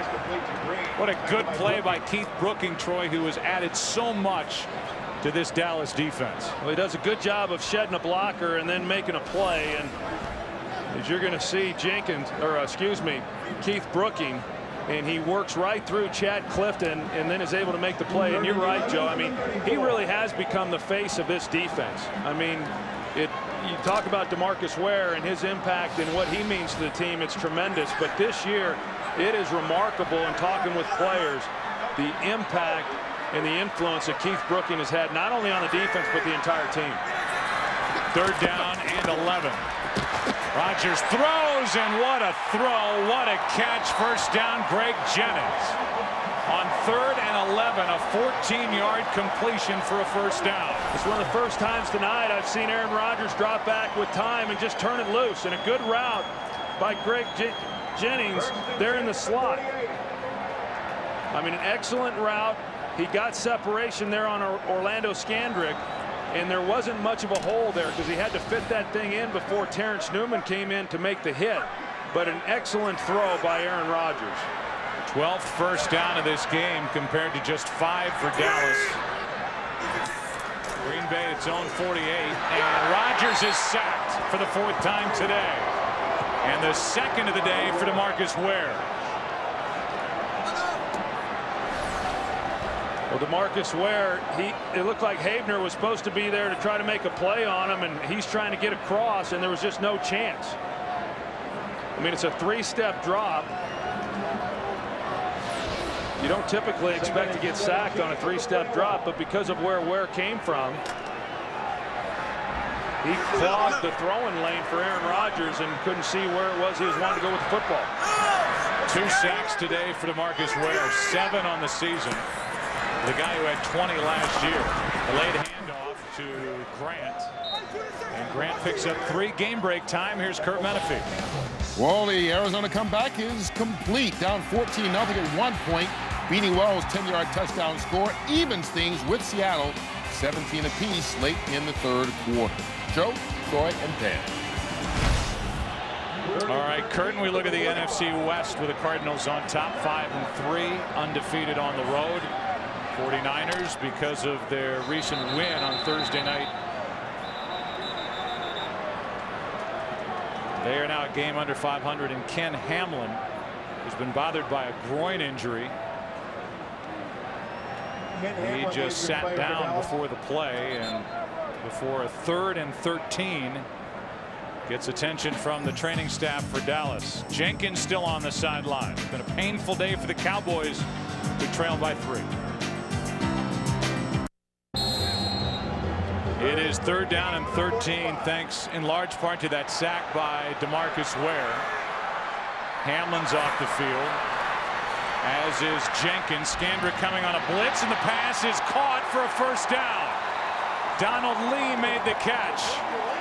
And a 3rd down conversion, a 16-yard completion to Lee. And they bring blitz here. Dallas does. Aaron Rodgers hangs in the pocket, and he has to stick this one right on Donald Lee. You could see there was not much there. Bobby Carpenter in underneath coverage, and there was not a lot of space there for Aaron Rodgers to fit that ball. The only chance he had was to stick it right on the numbers of Donald Lee, and that's exactly where he put it. Packers have converted on 3rd and 11 and 3rd and 13 on this drive as Ryan Grant goes right up the middle. Picks up 8. We go back 2 plays. See how Ken Hamlin was injured when he was in on a tackle of Ryan Grant. And Hamlin still on the bench. Jenkins is over there, and as I mentioned, Dallas has already lost their right tackle Mark Colombo to a broken fibula. This was maybe arguably the healthiest team across the NFL coming into this game.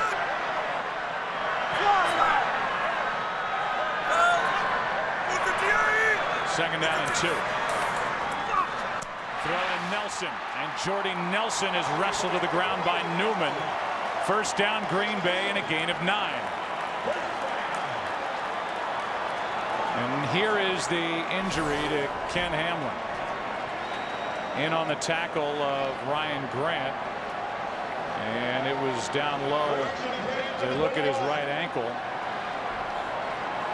So the starting free safety is off the field, as well as the starting cornerback, Mike Jenkins. Time running out on the 3rd quarter as Ryan Grant can't get around DeMarcus Ware. And a penalty flag is down at the 13-yard line.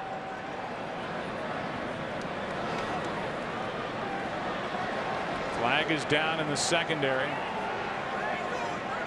We'll get the call, and Hamlin limps off. Ely used the hands to the face.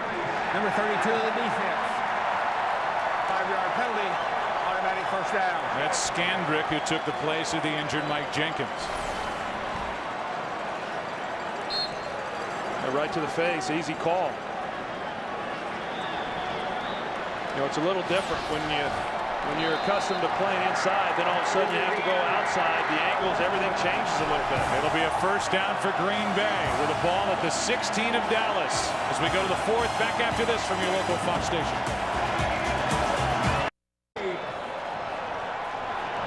It's first down for the Packers, leading 3-0 as we start the 4th quarter with a ball at the 16-yard line of the Dallas Cowboys.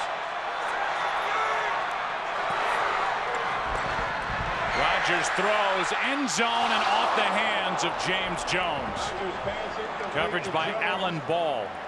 Pretty good idea, though. They come with a running formation. They got 3 backs in the backfield. They run the ball more times than they throw it, but they get one-on-one outside because of it. And you've got them up against Alan Ball, who's in the game again because of the injury to Mike Jenkins. And they got everything that they wanted, and they just failed to execute.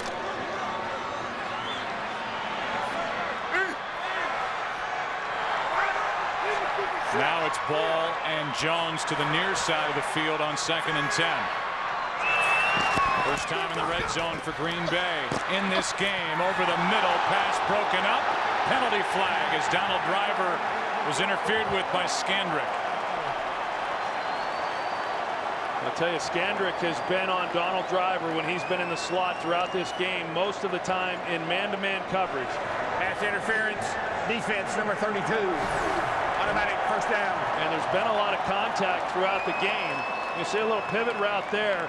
He got him with his right arm, and that's why it came from the back judge there when the flag was thrown. The guy right there did not make the call. But the official there in the end zone saw the right arm, and that's what got Skandrick the flag. So with Hamlin and Jenkins still out, it's a first down for Green Bay. Rodgers pulls it back and now goes to the corner of the end zone and throws it away in the direction of Greg Jennings to the field and Pam Oliver. Yeah, Joe, the Cowboys secondary getting depleted. Ken Hamlin, you saw him walk into the locker room. He was able to do so on his own. Meantime, cornerback Michael Jenkins got a knee to his left biceps. They put a sleeve on it, but Jenkins has taken a seat on the bench and doesn't look like he's going anywhere anytime soon. Joe? All right, Pam, thank you. 2nd down and 10.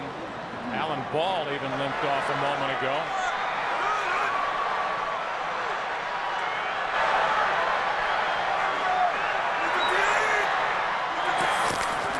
On 2nd down, handoff to Grant. Grant wrestled to the ground by Brady James, a gain of 4. Well, you look at this game right now with another 3rd down, and what Green Bay has been able to do on 3rd down, more specifically what Aaron Rodgers has done on 3rd down. I talked about it early in this game. He leads the NFL in 3rd down passing, and he's been exceptional in this game tonight.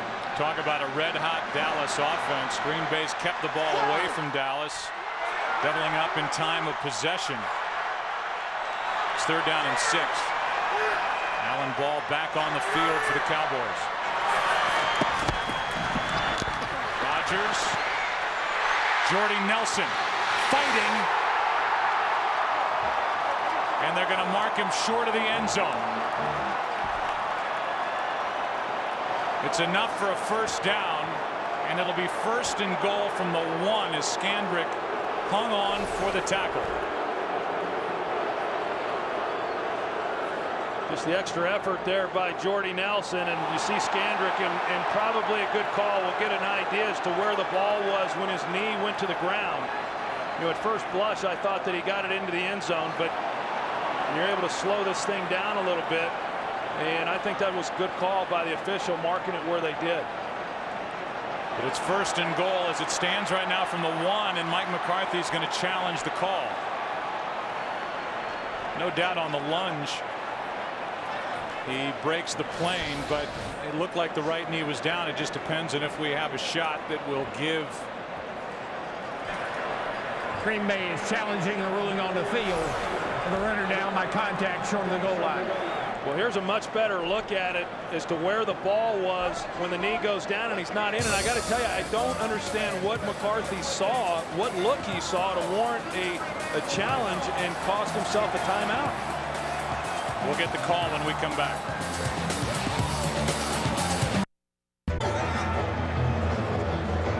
Here comes a call from Jeff Triplett. After reviewing the play, the ruling on the field is confirmed. The runner is down with the knees down and the ball short of the goal line. Green Bay has charged the timeout. We give you another look, and it is clear that the knee is down. The ball is short of the goal line. I mean, it all happened so fast. McCarthy was so quick to throw the red flag that I don't know what anybody upstairs could have seen. We didn't even know yet definitively, and to challenge that was just a dumb challenge. And he has one of the worst views of that play anybody in this stadium.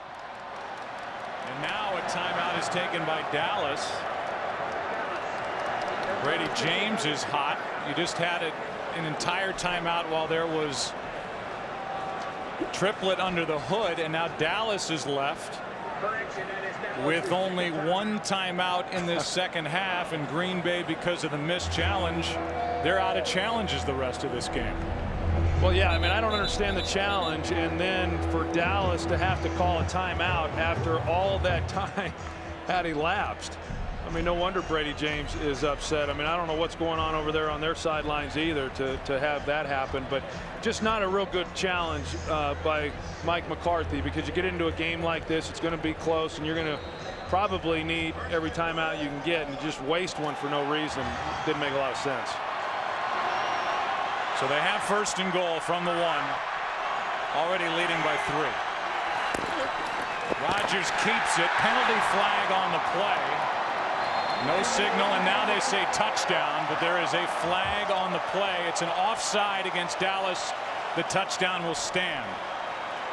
Third rushing touchdown of the season. Offside. Defense, for Aaron Rodgers. 94. That penalty is They get DeMarcus Ware for the offside, and it's the third rushing touchdown for Aaron Rodgers.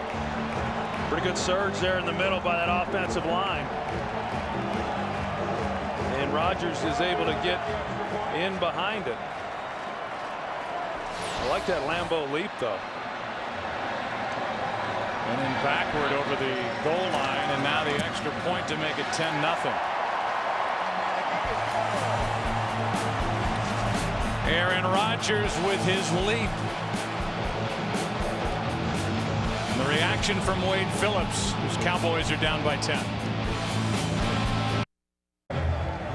Cowboys have not been shut out in 94 games since 2003 in November. That last drive by Green Bay, a 15-play drive. As far as plays are concerned, the Packers' longest drive this season, and it was a big one. Made it 10-0 Packers. And now Felix Jones from inside the 5. Penalty flag on the play. Actually 2 on the field. Havener on the tackle, a return of 18 yards by Felix Jones. And that last drive by the Packers.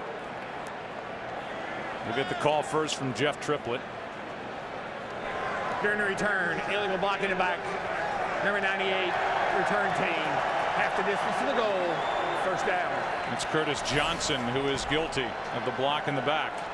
Number 98.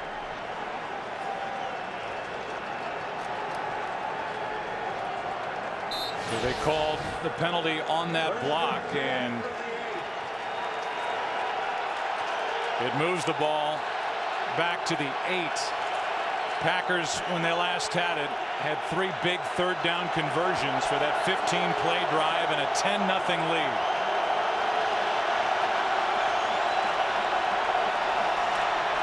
Romo throws and completes to Roy Williams, who has a key drop in this game and a fumble. Bigby on the stop. A 20-yard completion as Romo goes right back to Roy Williams. It was a good tackle there by Bigby, because it looked like if Roy Williams had been able to get by him, he might have been able to split the seam and go the distance. They brought A blitzer off the edge, but the Dallas Cowboys pick it up.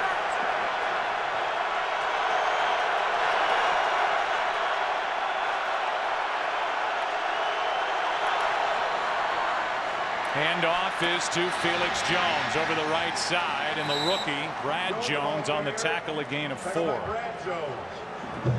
That last completion to Roy Williams for the Cowboys, only their second play of 20 or more yards in this game.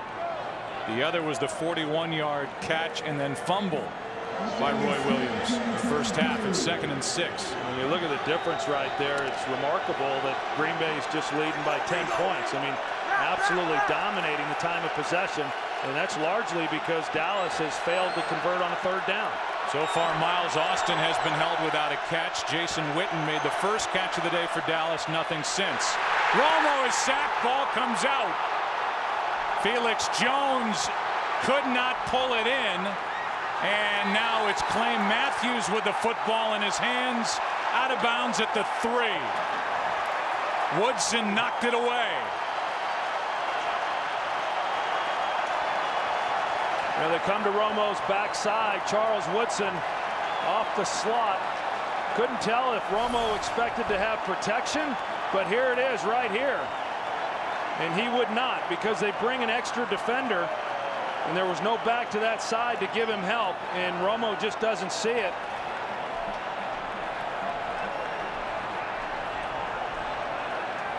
Charles Woodson, I tell you, he's a heck of a cover guy. He's very good with the blitz. He's great in run support. He's been a great addition to this Packer team since he got here 3.5 years ago. A great play there by him. That is the 5th time Tony Romo's been sacked today. Woodson gets him. Then Felix Jones had a chance at the recovery. Had it for a moment. And then Johnny Jolly on the wrestle knocked the ball out. And Wade Phillips, I think this is a good challenge. I think he's going to challenge that Felix Jones had the ball, was on the ground, contacted by Johnny Jolly, and then that rollover is what forced the ball out of the arms of Felix Jones. Dallas is challenging ruling on the field of the fumble. We know that the fumble happened from Romo, but it looked like Felix Jones had it for a moment. The question is, did he have it long enough? Was he down by contact? We'll get the call when we come back. We're all in agreement that Felix Jones looked down. Ball was wrestled out. We'll get the call from Jeff Triplett. And now Jeff Triplett is making his way all the way across the field to talk to Wade Phillips. Jones has it, is down, then Jolly rips it out. And we go back to the entire play. I want to show you here. It looked like Flozell Adams, because they're going to turn the line here, and it looked like Flozell Adams, who hangs in the inside, should have gotten off of that block and picked up Charles Woodson coming off the slot. That would then explain why Romo never checked it, because he was expecting it to be protected. Because the ruling on the field was a fumble, we cannot review it for recovery of a loose ball by Dallas. Therefore, there is no challenge. Dallas is not charged the timeout. It'll be 1st and 10, Green Bay. So they got, in our opinion, the call wrong on the field, then went under the hood to challenge it, and somebody told Jeff Triplett that it could not be challenged. And so even though it looks like they got the call wrong, Green Bay will maintain possession at the Dallas 3. Because it's not reviewable. I'm not sure I follow all that. Well, you can rule whether or not he's down and has possession of the ball. I don't know what that was all about. So now it's 1st and goal for Green Bay. Rodgers throws, juggled, and nearly a touchdown with Driver, who couldn't hang on. So it's 2nd and goal from the 3. No, Driver, he runs the pivot, and there's good separation, but you saw the hands come up in front of Rodgers, and he just wasn't able to really stick it on Donald Driver the way that he wanted to. But that's a ball generally that Donald Driver is going to bring in. Got exceptional hands and makes a lot of those type tough catches. It's 2nd down and goal.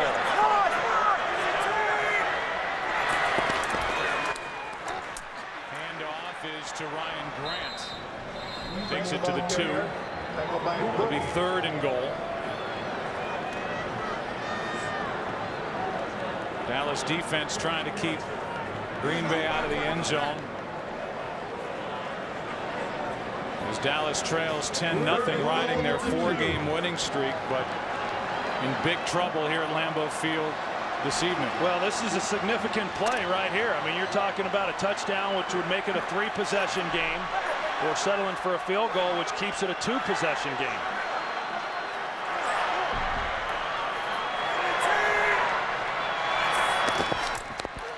Out of the shotgun, it's Havener for the touchdown.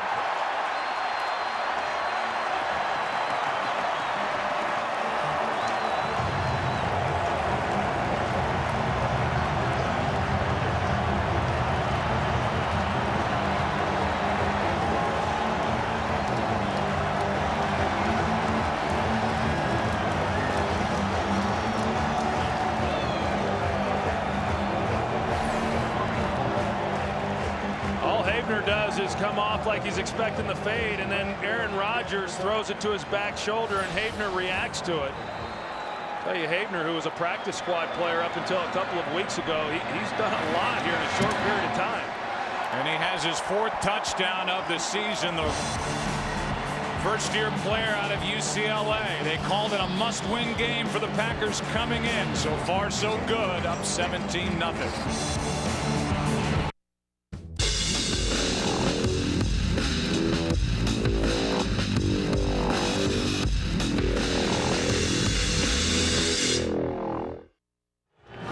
Green Bay Packers coming in with a record of 4-4 and coming off a loss at Tampa Bay, leading 17-0 with 10:49 left. Just got off the phone with Mike Pereira, the director of officiating for the NFL, and he confirmed that recovery of a loose ball in the field of play is not reviewable. Only reviewable in the end zone because it involves a scoring play. So even though it looked like Felix Jones had recovered that loose ball that was initially dropped by Tony Romo, it was not a reviewable play and something that should have been told to Wade Phillips by Jeff Triplett, the referee, right away. So now here are the Dallas Cowboys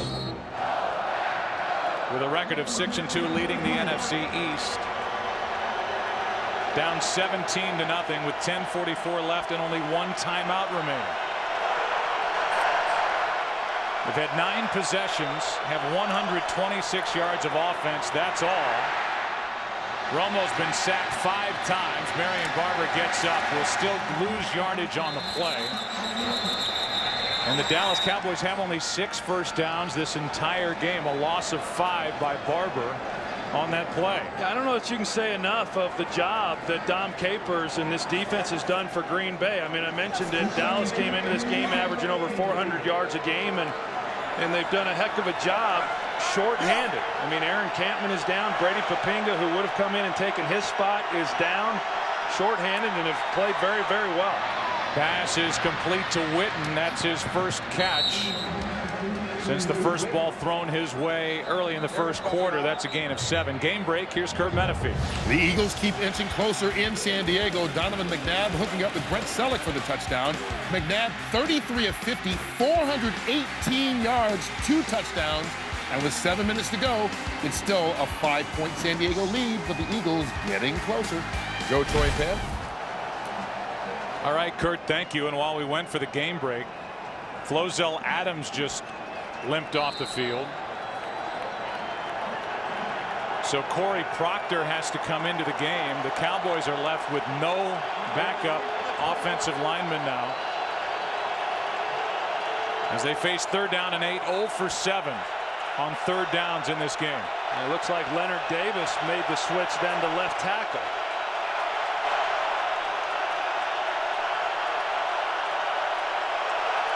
Proctor in at right guard, and Romo throws. Patrick Creighton makes the catch for a Dallas first down up at the 41-yard line. Quite a switch along that offensive line. You bring in Corey Proctor, you put him at right guard, you move Leonard Davis. Now Leonard Davis has moved back to right guard with Flozell back in. Here is Austin with his first catch. And Miles Austin picks up 2. Tramon Williams made the stop. This for Dallas and for Green Bay. Their first of 3 games over 12 days. And for the Dallas Cowboys, they had to look at their upcoming schedule thinking they were looking at maybe a 9-2 start with some off time before a date at home with the Giants. Downfield, this pass is broken up and done so by Nick Collins as he steps in front of Roy Williams. It's 3rd and 8. And Nick Collins, he's out on Roy Williams because of the corner blitz. And it looked like if Tony Romo had been able to get the ball out a little bit further, Roy would have had a chance to make a play. But Nick Collins doing a good job of staying with it and laying out. So he even had a chance to intercept that pass. So it's 3rd and 8.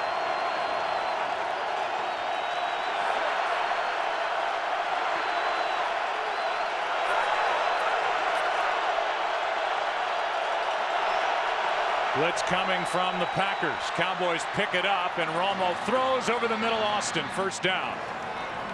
Miles Austin made the catch in a 15-yard completion. And now Jason Witten is on the sideline. This has been a physical ball game for both teams. We've seen a number of guys having to go to the sidelines. Hold up, number 7. Back-to-back 3rd down conversions for Dallas. Cowboys have been 0 for 7 on 3rd down prior to these last 2, and here's Bennett wide open, but missed down the middle by Romo. There's the shot that Witten took. Looked like Al Harris got a shot on him when he came out on that route. Didn't look like much. Of course, Witten came back out onto the field, but 2nd and 10 for the 42. Might have had just the wind knocked out of him on that hit by Al Harris, so he's back out there, and it's 2nd and 10. Missed chance there for a quick strike from Romo to Martellus Bennett down the middle.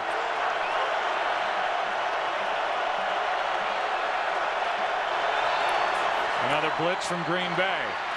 Backpedaling, the pass is incomplete for Creighton. Romo threw it as he was moving backward. It's 3rd and 10. I'll tell you, for a defense that had problems coming into this game as far as getting after the quarterback and getting pressure on the passer, they've done a good job here in this game.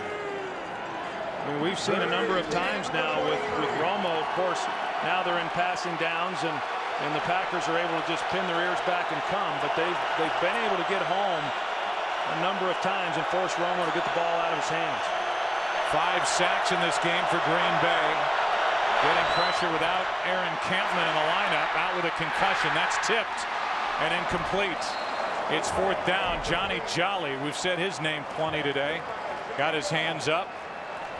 Got his hands on that pass. Tipped it, and it's 4th down. Well, I think we've got to give credit to this group. Johnny Jolly, Colin Jenkins, Ryan Pickett, you know, the whole group along that defensive front for the job that they have done, because they've dominated the line of scrimmage. Defensively overall, they've been outstanding. But to be good as a group, you've got to be good up front. And they have been. There's Aaron Campman out with his concussion. 4th down.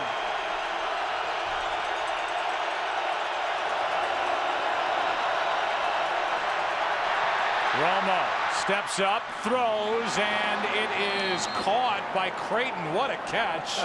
And what a throw by Romo as this drive continues. I thought the coverage was outstanding.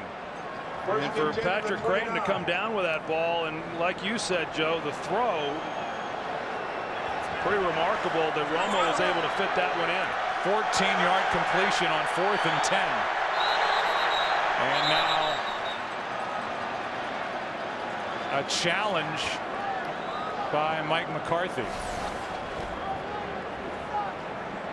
He threw the challenge flag. Green Bay is challenging the ruling on the previous play of a completed pass. By my count, this is the 3rd challenge. by Mike McCarthy, and he was unsuccessful on the last one. Clay Matthews rolling around, and there's the throw that Tony was able to make.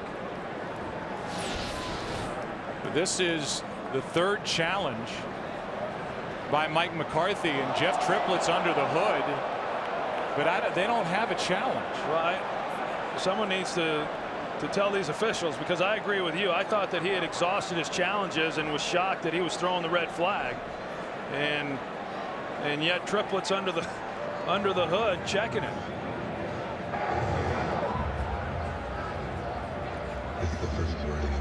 So it's not in this case, whether the catch was good or not, Green Bay should be out of challenges. The last challenge, remember, was on the spot when Jordy Nelson was brought down at the 1. McCarthy had challenged it, saying that Jordy Nelson had gotten into the end zone. It was unsuccessful. It was his second challenge, which means that he should be out of challenges. But maybe Triplett just wants to know whether, if he had a challenge, whether it would have been. I mean, Triplett never went under the hood. I mean, he was standing there talking. There will be no challenge on the play because Green Bay was out of challenges when they lost one of the challenges earlier. Ruling on the field will stand. Good gosh.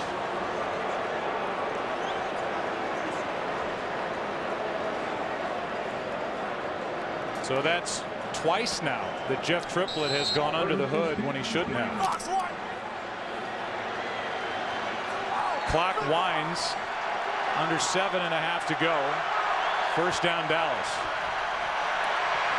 Pass is behind Miles Austin, who makes the catch, and he is wrestled to the ground by Woodson, who's had a nice game.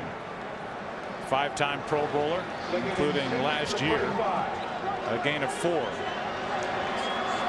Remember, throughout all this, the Cowboys have only one timeout remaining here in this second half. 2nd and 6. Romo throws for Creighton, who makes the catch and hops out of bounds. Forced out by Brad Jones, a gain of 14. Good route on the inside there by Patrick Creighton. He comes off kind of slow, and then he breaks to the outside to create the separation. And Dom Capers defensively, they're still bringing pressure. They brought the blitz that time. Dallas anticipated it. They kept Jason Witten in. He blocked it up. Romo has time over the middle. His receiver Creighton knocked down, and penalty flags fly. Nick Barnett. Yeah, Nick Barnett went right through Patrick Creighton right there when the ball was in the air. Pass interference, defense number 56. Automatic first down. I mean, if you're going to interfere, interfere. Make it a good one. Well, the one thing that Green Bay has not done, which is what they didn't want to do, they didn't want to give up the big play, so they have forced Dallas to at least burn some time off the clock.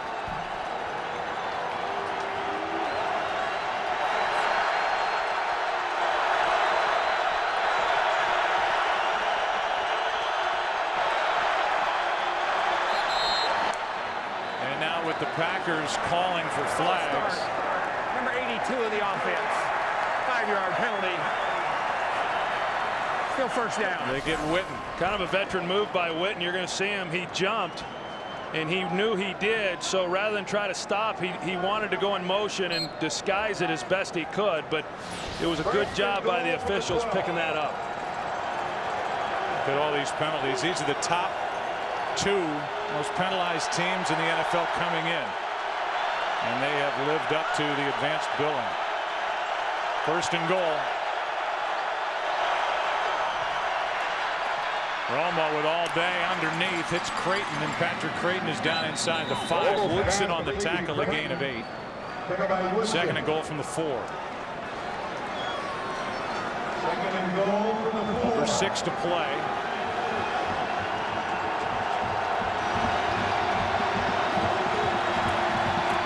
Romo throws, end zone, incomplete for Miles Austin without Harris. Incomplete to Austin. Covered by Harris. 3rd and goal. Roy Williams, when he got to the line, he didn't really know what route it was that Tony Romo was asking him to run. You see, after the play, he kind of looked at Romo with his hands out saying, I couldn't understand what you were telling me. And on the outside, Al Harris maybe got away with something. 15th play of this drive. The Cowboys have 2 third-down conversions and 1 fourth-down conversion.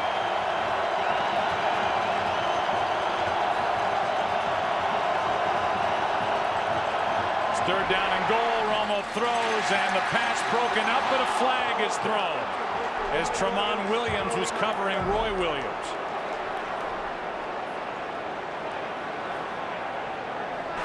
Pass interference, defense, number 38. The foul occurred in the end zone.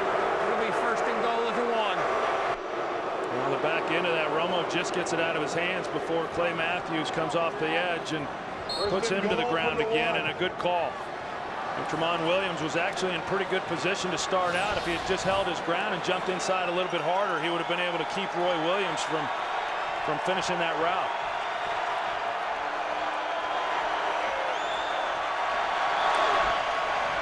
Romo throws, and the pass. Woodson picked it off. What a day for this Green Bay defense.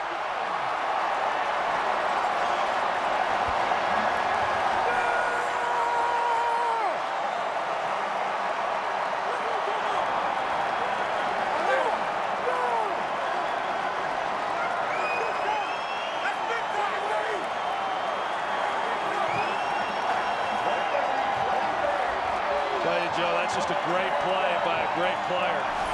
You know, Charles Woodson was talking about it. That's his 24th interception since he came here to Green Bay 3.5 years ago, and just an excellent play on his part. Good coverage.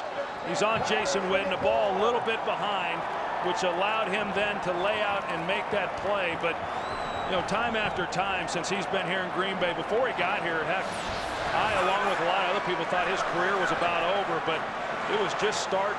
He has been absolutely outstanding in a Packer uniform. Jordy Nelson. Jenkins on the stop. You're right. I mean, the stats for Charles Woodson are eye-popping since he's come to Green Bay. From 98 through 2005, and now Jenkins can't get up again. 17 interceptions in 106 games. Since he's come to Green Bay, you said it, his 24th interception in just 55 games. I mean, he has become, and there are very few difference-making cornerbacks in the NFL, but he is that as he gets his 41st in his career, and it basically seals the effort here today as Green Bay takes over up 17.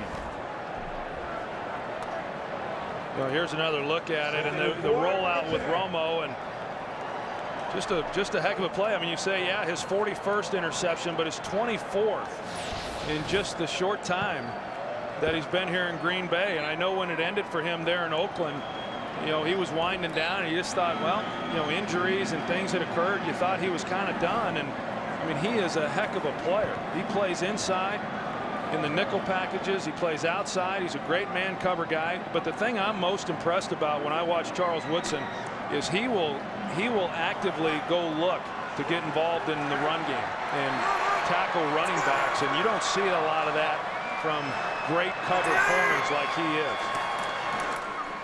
Tony Romo threw his 9th career red zone interception as Ryan Grant has a first down for Green Bay. I started to allude to this earlier. Here's Dallas, Troy, coming into this game. They're 6-2. They lead the NFC East. They've got a 4-game winning streak. They've got 3 games over 12 days starting here today. This was a challenge they knew coming in. They have not met the challenge here at Lambeau, but they have a home game against Washington next Sunday and then a Thanksgiving Day game against Oakland.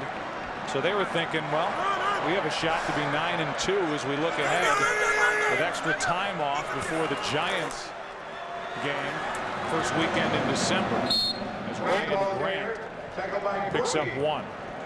You know, and I think you talk about Dallas and their schedule, and then, you know, of course, Green Bay. I mean, the schedule that they have coming up as well, hosting San Francisco here next week in Detroit. So there are no easy games in this league, as we well know, but at 4-4 and playing a good Dallas team, this was an important win to get going and get back on track with those 2 games.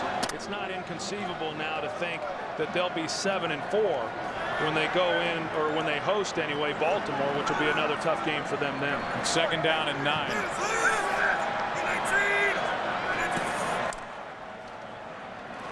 Rodgers throws, and the pass incomplete. Rodgers pass incomplete to Nelson. Fox's football coverage does not end when the games are over. Afterwards, stick around for the OT. Kurt, Terry, Howie, Michael, and Jimmy bring you exclusive interviews, extended highlights, and reveal the new BCS standings. America's #1 post-game show, the OT, presented by Lowe's, coming up after the game, only on Fox.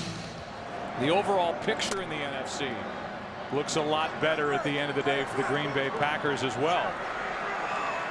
And you start sizing up the competition for wild card spots. As Ryan Grant carries it, penalty flag is down on the play. They, in essence, the Green Bay Packers trail. Holding, number 63 of the offense. Half the distance to the goal, still 3rd down. It's the 5th offensive holding penalty called on the Packers today. But in essence, in the division, that doesn't seem realistic for Green Bay to overtake the Minnesota Vikings. They lost both games to Brett Favre and the Vikings. It's basically a 4-game lead for Minnesota within the division because of the tiebreakers. But then you look overall in the NFC. Dallas will be 6-3. Philadelphia, depending on what they do, and they're trailing at San Diego, they could be 5-4 at the end of the day. The Giants have 5 wins. Atlanta lost today. They're 5-4 as they lost to Carolina, and the Packers at the end of the day would be 5-4 and looking a lot better at the end of this Sunday. And better because this game very easily could come down to playoff implications on a tiebreaker if in fact Dallas were looking at having to get in as a wild card. It's 3rd down and 17, and Ryan Grant carries over the right side, picks up 4 yards. Brooking on the stop. They go back Brooking. And we look at the Dallas day. Started with a missed field goal of just 38 yards by Nick Folk. Put the ball on the ground. Tony Romo was sacked 5 times in this game. A drop by Roy Williams, a fumble by Roy Williams, that fumble by Romo, and then the interception staring down Witten, picked off by Charles Woodson. Dallas just used their final timeout to stop the clock with 3:31 left. And you can look at it. I think that top figure doesn't necessarily go into the miscue category. I think you have to credit this Green Bay defense, which had only 13 sacks all season, was taking on this big Dallas Cowboys offensive line. They had 5 on the day, with a chance for more to come as the rest of this game will unfold with 3.5 remaining. Packers had only 3 sacks in their last 3 games total, and they have 5 to this point. Kapanos will punt it. Patrick Creighton is waiting deep.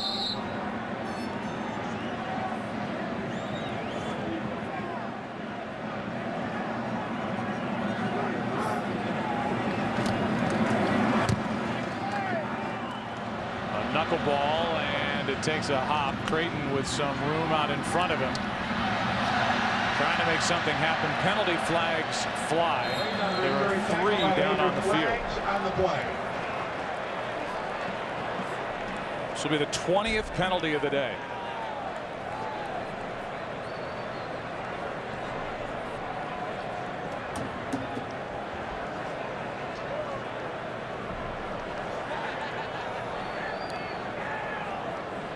.317 remaining, and we'll get the call from Jeff Triplett, who has been busy. There are 2 fouls on the play for blocking in the back. Number 85, the return team, that penalty is declined. Illegal block in the back, number 98, return team.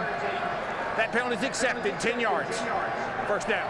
That's another one on Curtis Johnson. See Curtis Johnson coming in, and he's getting good at that move right there. Unfortunately, it's illegal. And it moves the ball back to the 37-yard line of the Cowboys. Mentioned that Dallas will be at home next Sunday to take on Washington. Green Bay will host the 49ers. Now that Washington game just took on a little more interest next week. Washington beat Denver today. Romo escapes and doesn't really slide. He gets pushed to the ground by Nick Collins. First and 10 to the 49. We welcome in a new audience, and if you haven't been paying attention to what's going on here at Lambeau Field, look at the top of your screen. 17-0. Green Bay on top. Dallas came in riding a 4-game winning streak. Green Bay needed this game, and they're going to take it as that pass is broken up in the direction of Patrick Creighton. Here is our game summary. Tony Romo, 18 of 30, 189 yards and an interception. For Dallas, 214 total yards. They came in the number 3 overall offense at over 400 yards a game. They've allowed 5 sacks. Rodgers has had a very good game, and Charles Woodson, 2 forced fumbles and an interception. Part of a very good effort by this Green Bay defense.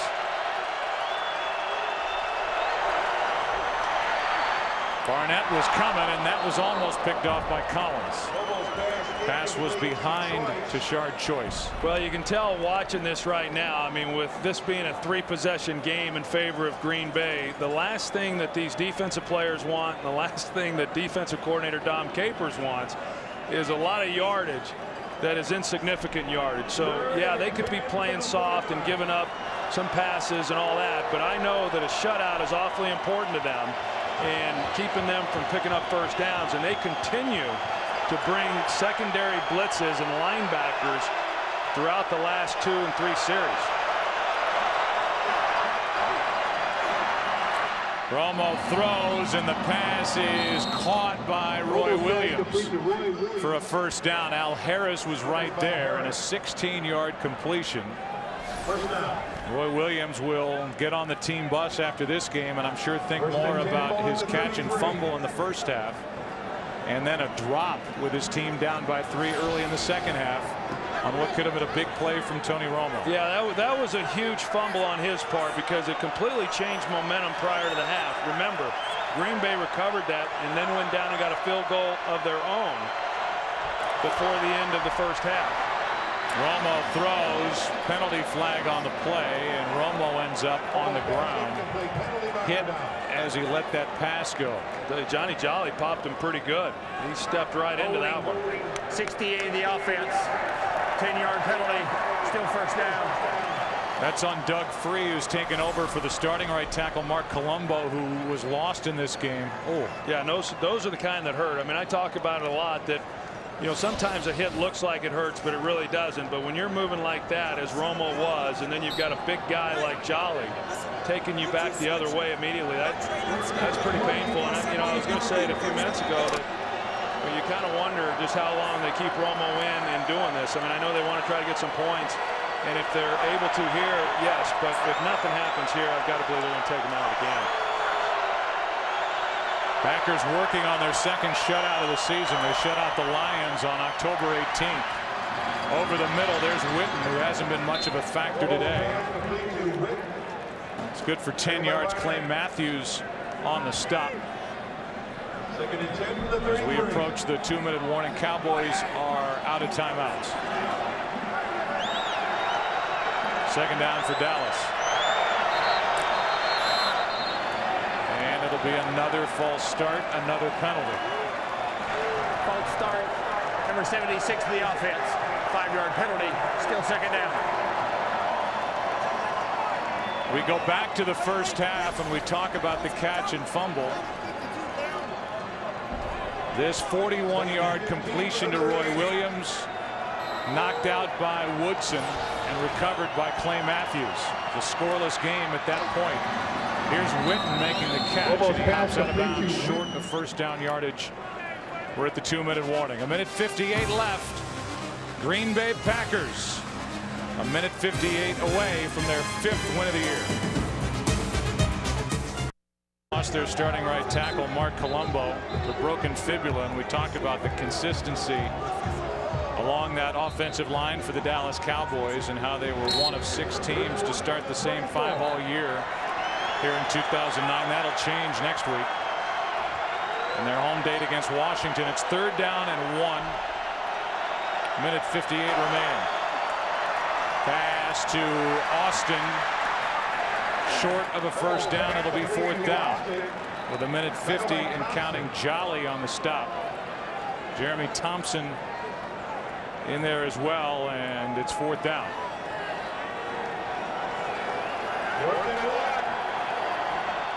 Romo keeps it, tries to pick it up himself. He gets bent over backward. It depends on the spot, and they're already saying first down Dallas. Tell you what, Tony Romo has taken a lot of hits here on this last possession for a team that's trying to put some points on the board with no timeouts and very little time on the clock.